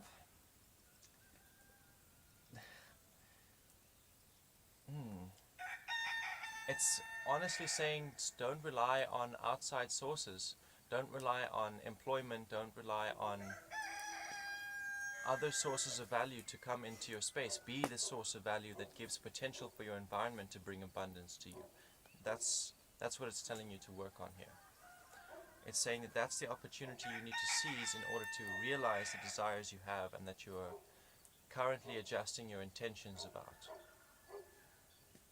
Selah. I do think to maybe communicate with him rather than sit quietly and just manifest him. I think just sit down with him through phone call, through maybe a Skype, and to communicate to him your feelings on the situation and ask him how his feelings are, and to hold him in whatever he's feeling, and to express yourself however you're feeling, or to do it with compassion and gentleness and patience and self-control.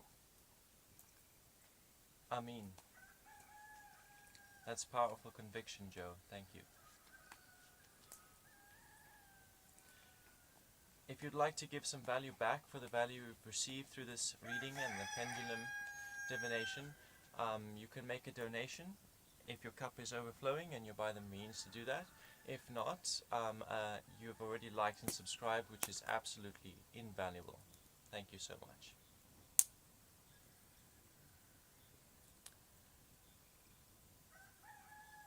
Yes. And listen to him communicate back to you about his Yes. feelings. Hold what he's saying. Be open to hear what he says and to not react in the emotions that will come up, whether it's good or bad.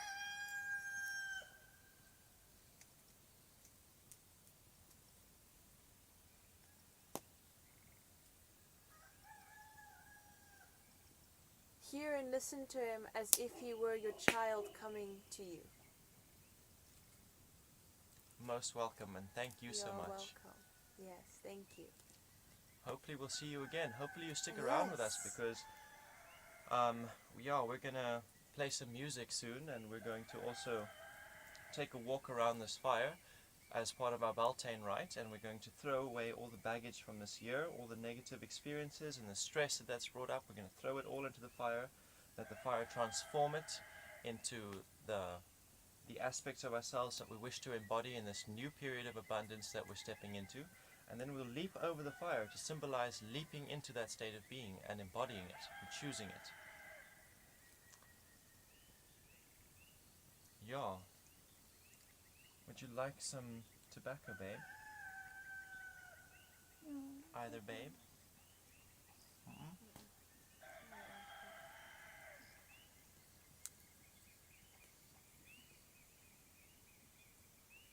At some point, yeah, we should probably head around the fire. What's the time now? It's about 4:11. Yeah, we should do that part of the ritual. We should stand up, do our banishing ritual, and Jump over the fire. and go into that start part of the ceremony. Yeah, sounds And good. you guys in the chat, please Nice. think about all of the struggle you've been through in the past year and accept it, acknowledge it, and then let go of it and let it be burned. So that you can step into a new beginning. And when we've done that, when we've gone around the fire several times, then think about who you want to be and who you need to be in order to have the reality that you desire for yourself. And when we leap over the fire, leap with us in spirit into embodying that being. Perry said, "Wow, I thought that was your sister." It is my sister. But we use pet names. Yeah. Okay, so I'm going to need to adjust the camera so we can see the fire. Okay, cool. I really, really do hope that you participate with us, darling Azura. I think it will be very beneficial to you. Thank you so much. It's great to see that you're still sticking with us, Perry. Thank you. Yes. Thank you so much.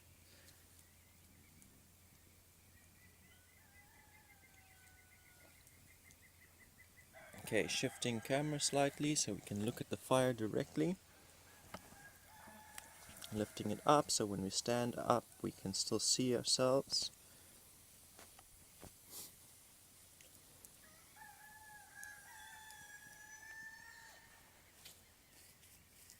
So whenever whenever you're What ready. in the Beltane is going on here? Just love and acceptance. Freedom Yeah, is what's freedom. happening here. That sounds can be taken either way. But that's up to you, eh? Your interpretation. There's no incest going on, Yeah. just to clarify. Not yet. Yeah, not until we go and do that orgy later. But then what's happening is we're sharing a partner. We're not engaging in coitus. We're just With each sharing other. a partner. Yeah.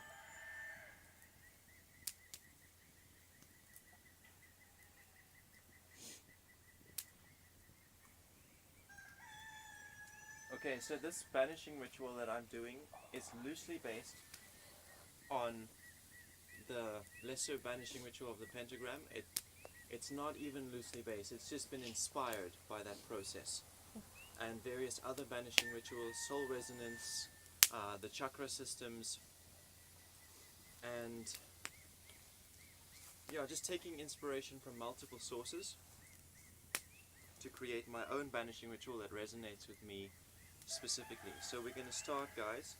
So you stand slightly over that way, and you can, Yeah, it's really spooky. okay, no, that's fine, that's fine.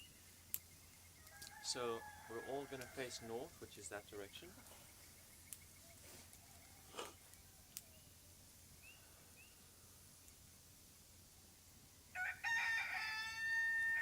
So reaching towards the north,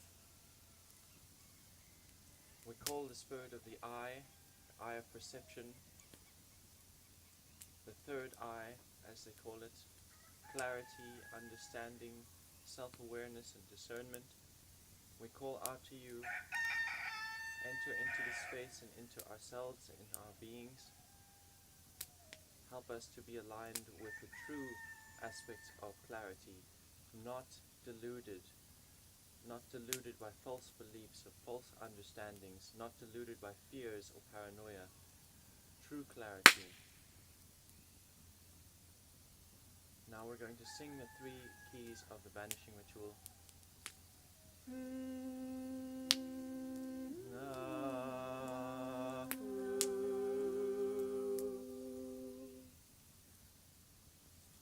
Facing slightly clockwise, we're going clockwise, so now we're facing northeast, northeast. Calling out to the root, to the connection between earth and everything else.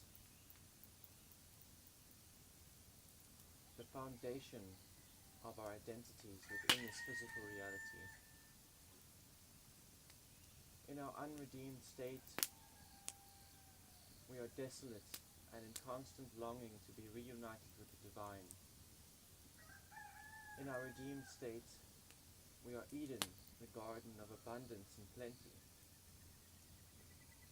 Calling out to you and calling you into this space to align us with abundance and productivity. Free of fears. Singing the 3 keys of the banishing ritual, we bring you into this space.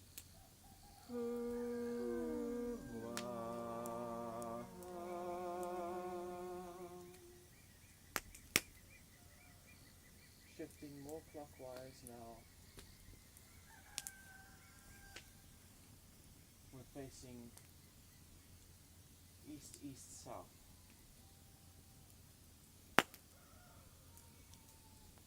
Reaching out to the creative energies of the universe and to the creative energies within ourselves and calling you into this space. Clear us of our shames, separate us from the blockages of shame. Align us with our creativity and our sensuality. Grant us acceptance of ourselves and of our environment so that we may be content in any situation.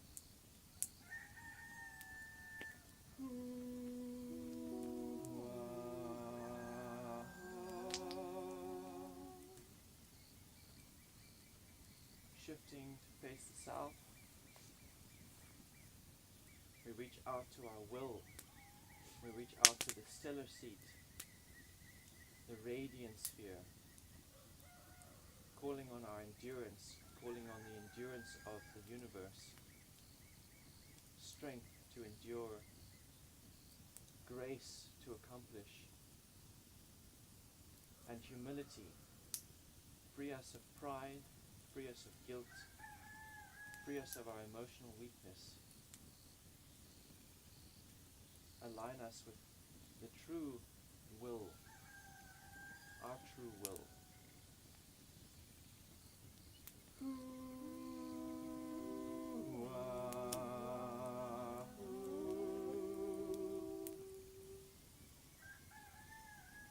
Shifting further clockwise, we now face south-southwest.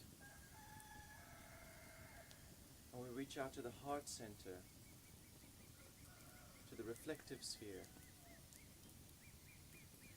calling out to you to enter into our space and align us with love, to align us with compassion and gentleness, forgiveness, liberating us from hatred, unforgiveness, resentments. Purge these from us so that we may be aligned with our heart's truest desires.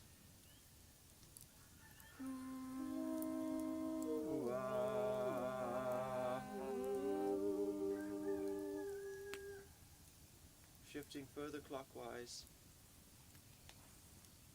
we now face east, east, north, or north, northeast. I mean west, sorry.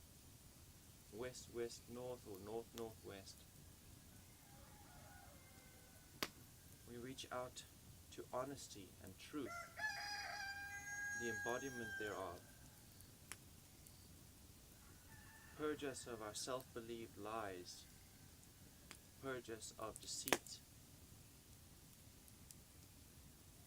Make us honest. Remind us of tact in our words and our speech, so that our voices may be open and carry unto the ends of the earth.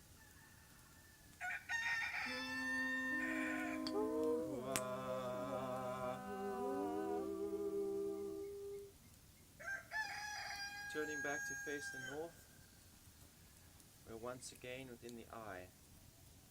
And as all of these spheres and centers work together in their ideal aspects and their true alignments, we are able to step into our crown, finding connection with the divine as it channels through us. Amin.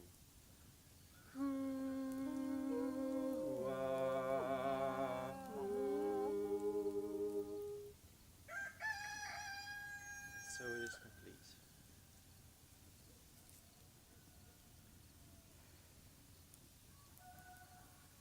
Now we're going to walk around the fire in the same direction. And as we reach each point of this hexagram that we just drew, we consider how our experiences throughout the year, our negative experiences, have affected each sphere. And we accept it, we acknowledge it, and we throw it into the fire to be burned and transformed into the true alignments of that sphere.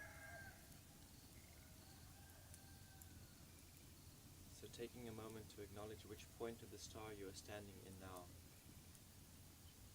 You are in the root, Azura. You are in the voice, Joe. And I am in the will.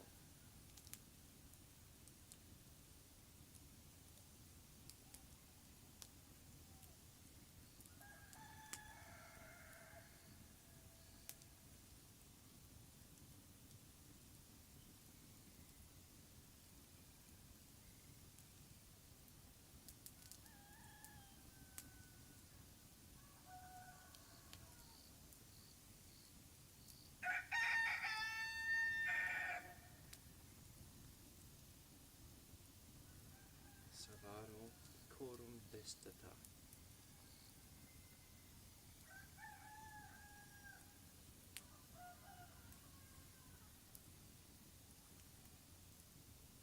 When you're ready.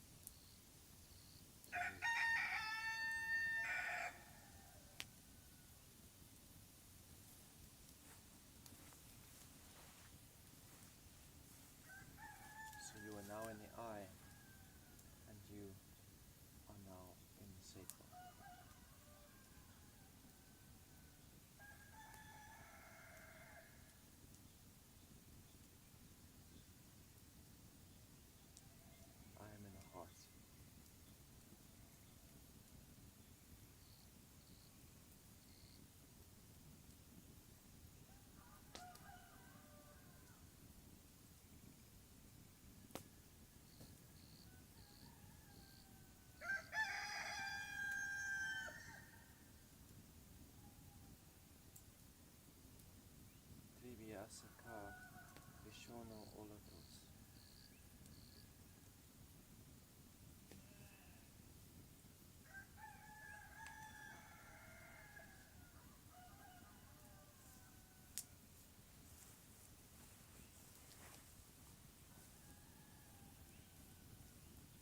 You have stepped into the root, and you have stepped into the will. And I am now in the voice.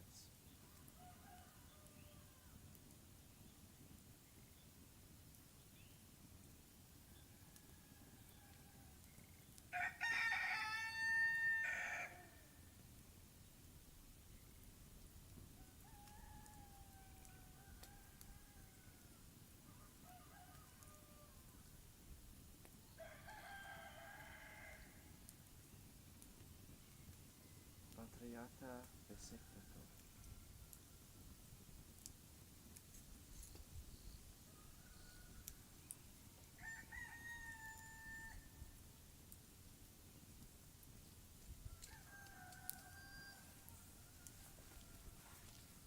I am in the eye. Joe, you are in the sacral. And Z, you are in the heart.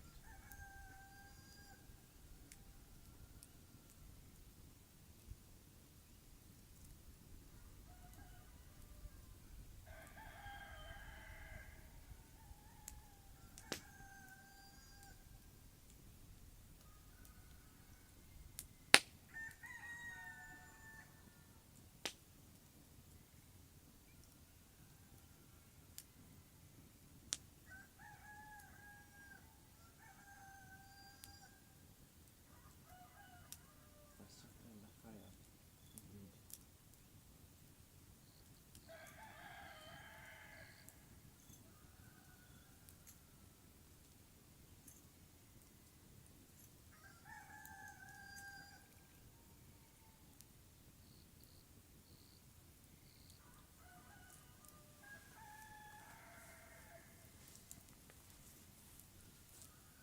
Joe, you have moved into the will. Z, you have moved into the voice. And I am in the root.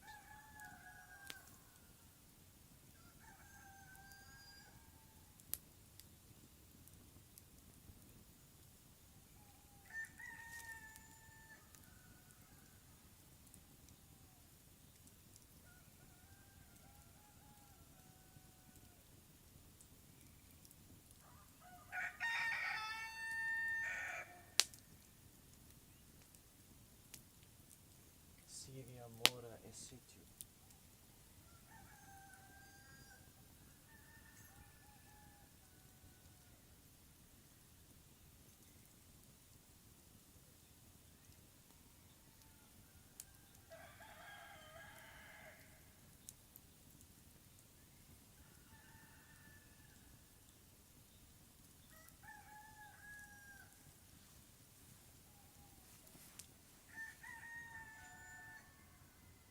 Joe, you are now in the heart. Z, you are now in the eye. And I am in the sacral.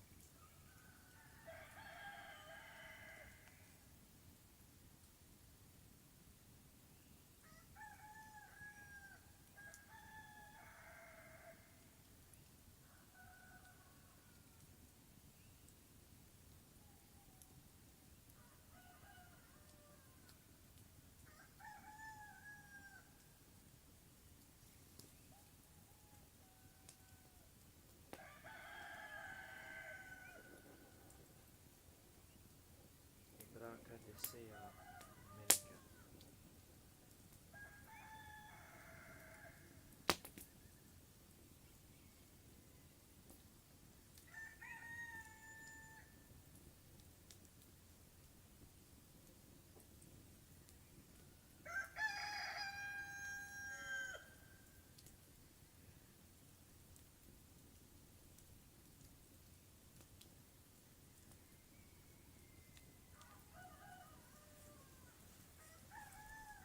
Now each of us should be back where we started. And this is the point where we leap over the fire. And we are now in the reality that we chose to manifest.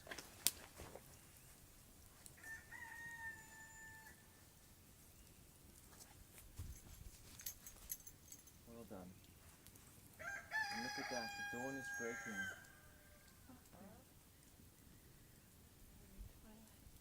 Yes. And a whole new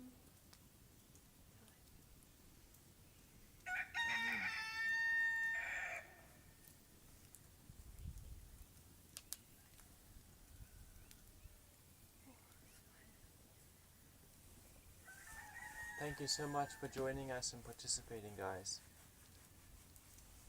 Those of you who endured with us and connected with the energies that we were connecting with and what we brought into our lives and what we let go of, and who leapt over the fire with us in spirit. Thank you for joining us.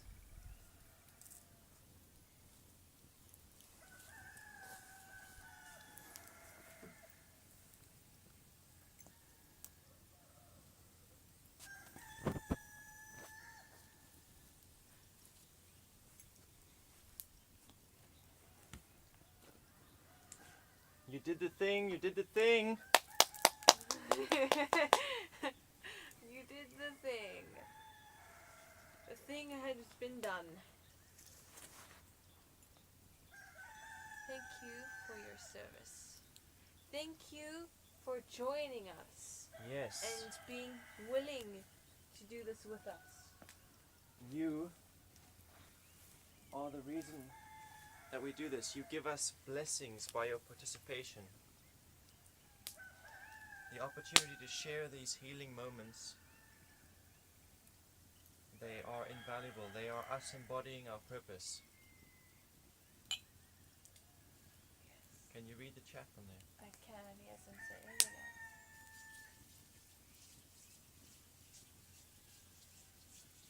I actually want to grab that pillow and then I'll play some music on the guitar. Yes.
Okay.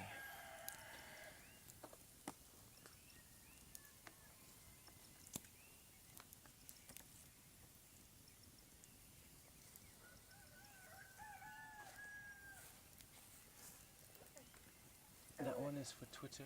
Yeah, but we only got one view so far. On Twitter. No. No Yeah. one's on Twitter. Well, you can't tell unless you look on Twitter. I did go in, Long ago. yeah, half an hour ago. Half an hour ago. Does it not tell you on that you got a No. viewer? Serious? There's no chat integration for Twitter yet. I see. So you have to check you Twitter have to out actually check Twitter on out. Twitter. Yeah, give it a reload so I can see.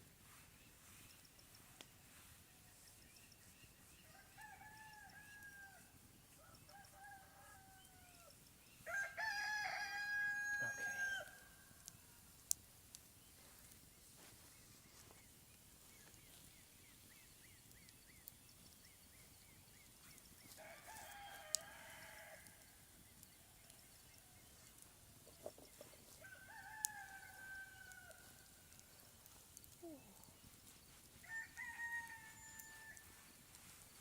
Got a bit of cow shit here.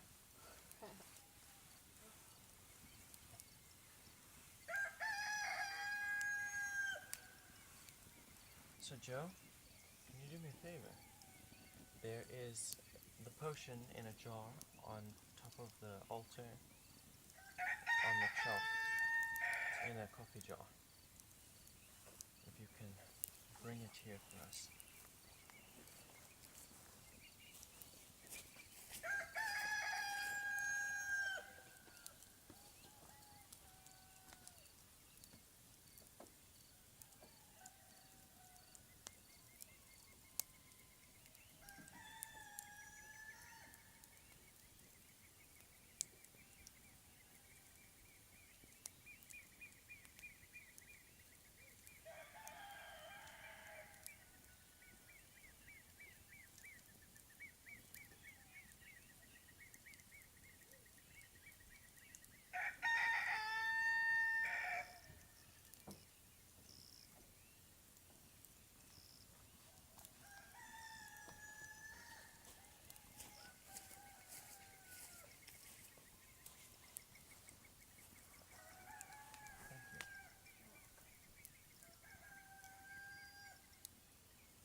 thank you for your recognition.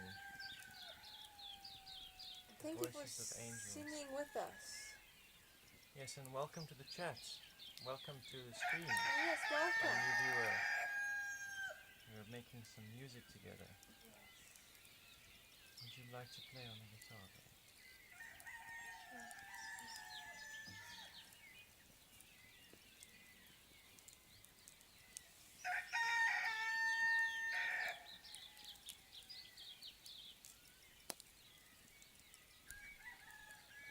Did you burn the cigarette? I can see.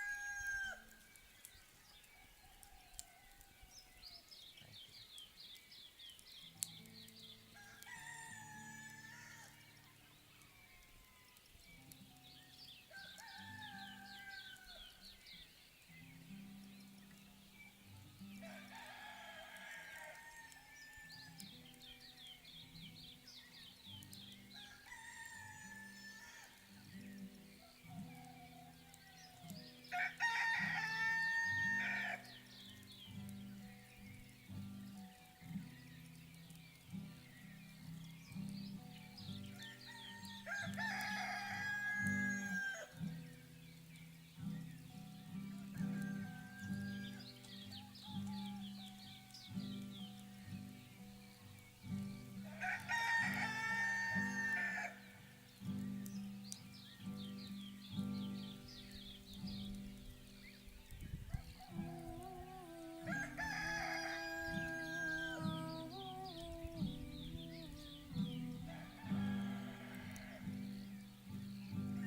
most best night of my life.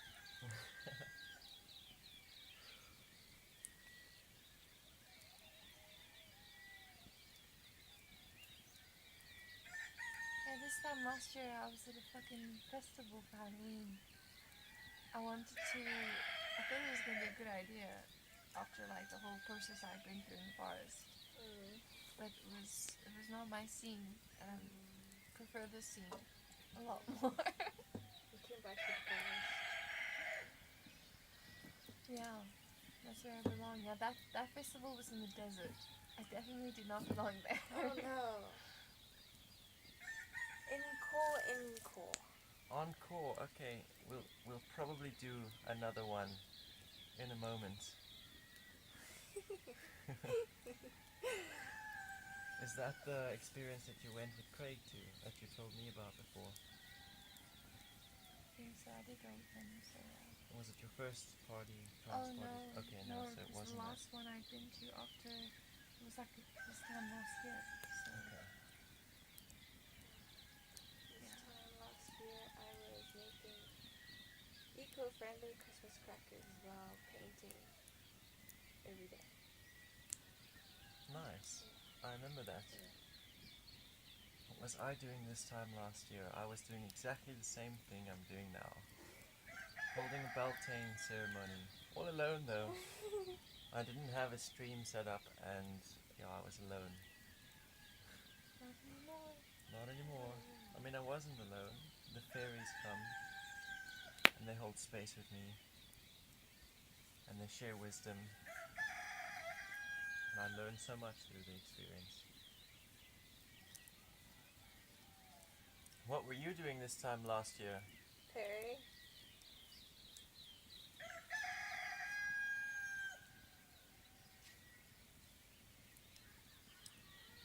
Oh look, we got another viewer. Welcome. Welcome to the chat. We're taking a break from the music we were playing. We're gonna probably sing another song, maybe two. And we're discussing what we were doing last year this time. I'm really glad that this space resonates with you and that you enjoy this more than the party scene that you chased after. I'm an explorer. Well, I was going to say the wrong word, but you explored. Yeah, the festival frequency you explored. You don't want to know. We very much want to know. Yeah, we very much want to know. Especially now. Yeah, this is totally a free space. You're welcome to be yourself. We will accept and hold Whatever it anything, is. any shames you might have, we will accept and hold. How beautiful the moon. Oh, wow. Incredible. The waning moon. The trees are dancing.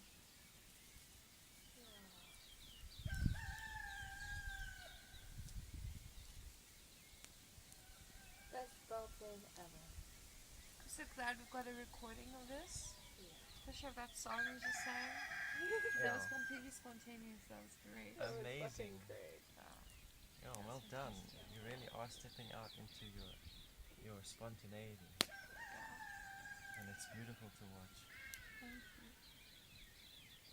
I stopped the recording when we came off of Discord, but the stream is on so many Yeah, platforms so it can it's be really downloaded. Yeah, exactly. I recommend less chickens for next year's Beltane. No, the chickens are part of the Beltane. They're very much Yeah. a reproductive spring symbol. Yeah. You grow to love them. But yeah, there'll probably be more chickens, less Next year. roosters. Yeah, there won't be Yeah. as much squawking. Yeah, we get it. You know you're alive, It's so been are dawn we! since like yesterday afternoon. I'm alive! Oh, he's looking very perturbed. It's like, how dare you? I was there alive. What's it talking to you?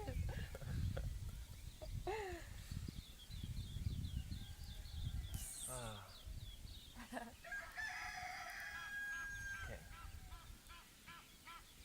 Oh, look at that, it's melting. Oh shit! Crazy. break the bottom open. Nah, it's okay. That'll still twist. Yeah, it's fine. It's just soft. You can always just puncture a hole in the cap And rather just than break the bottle.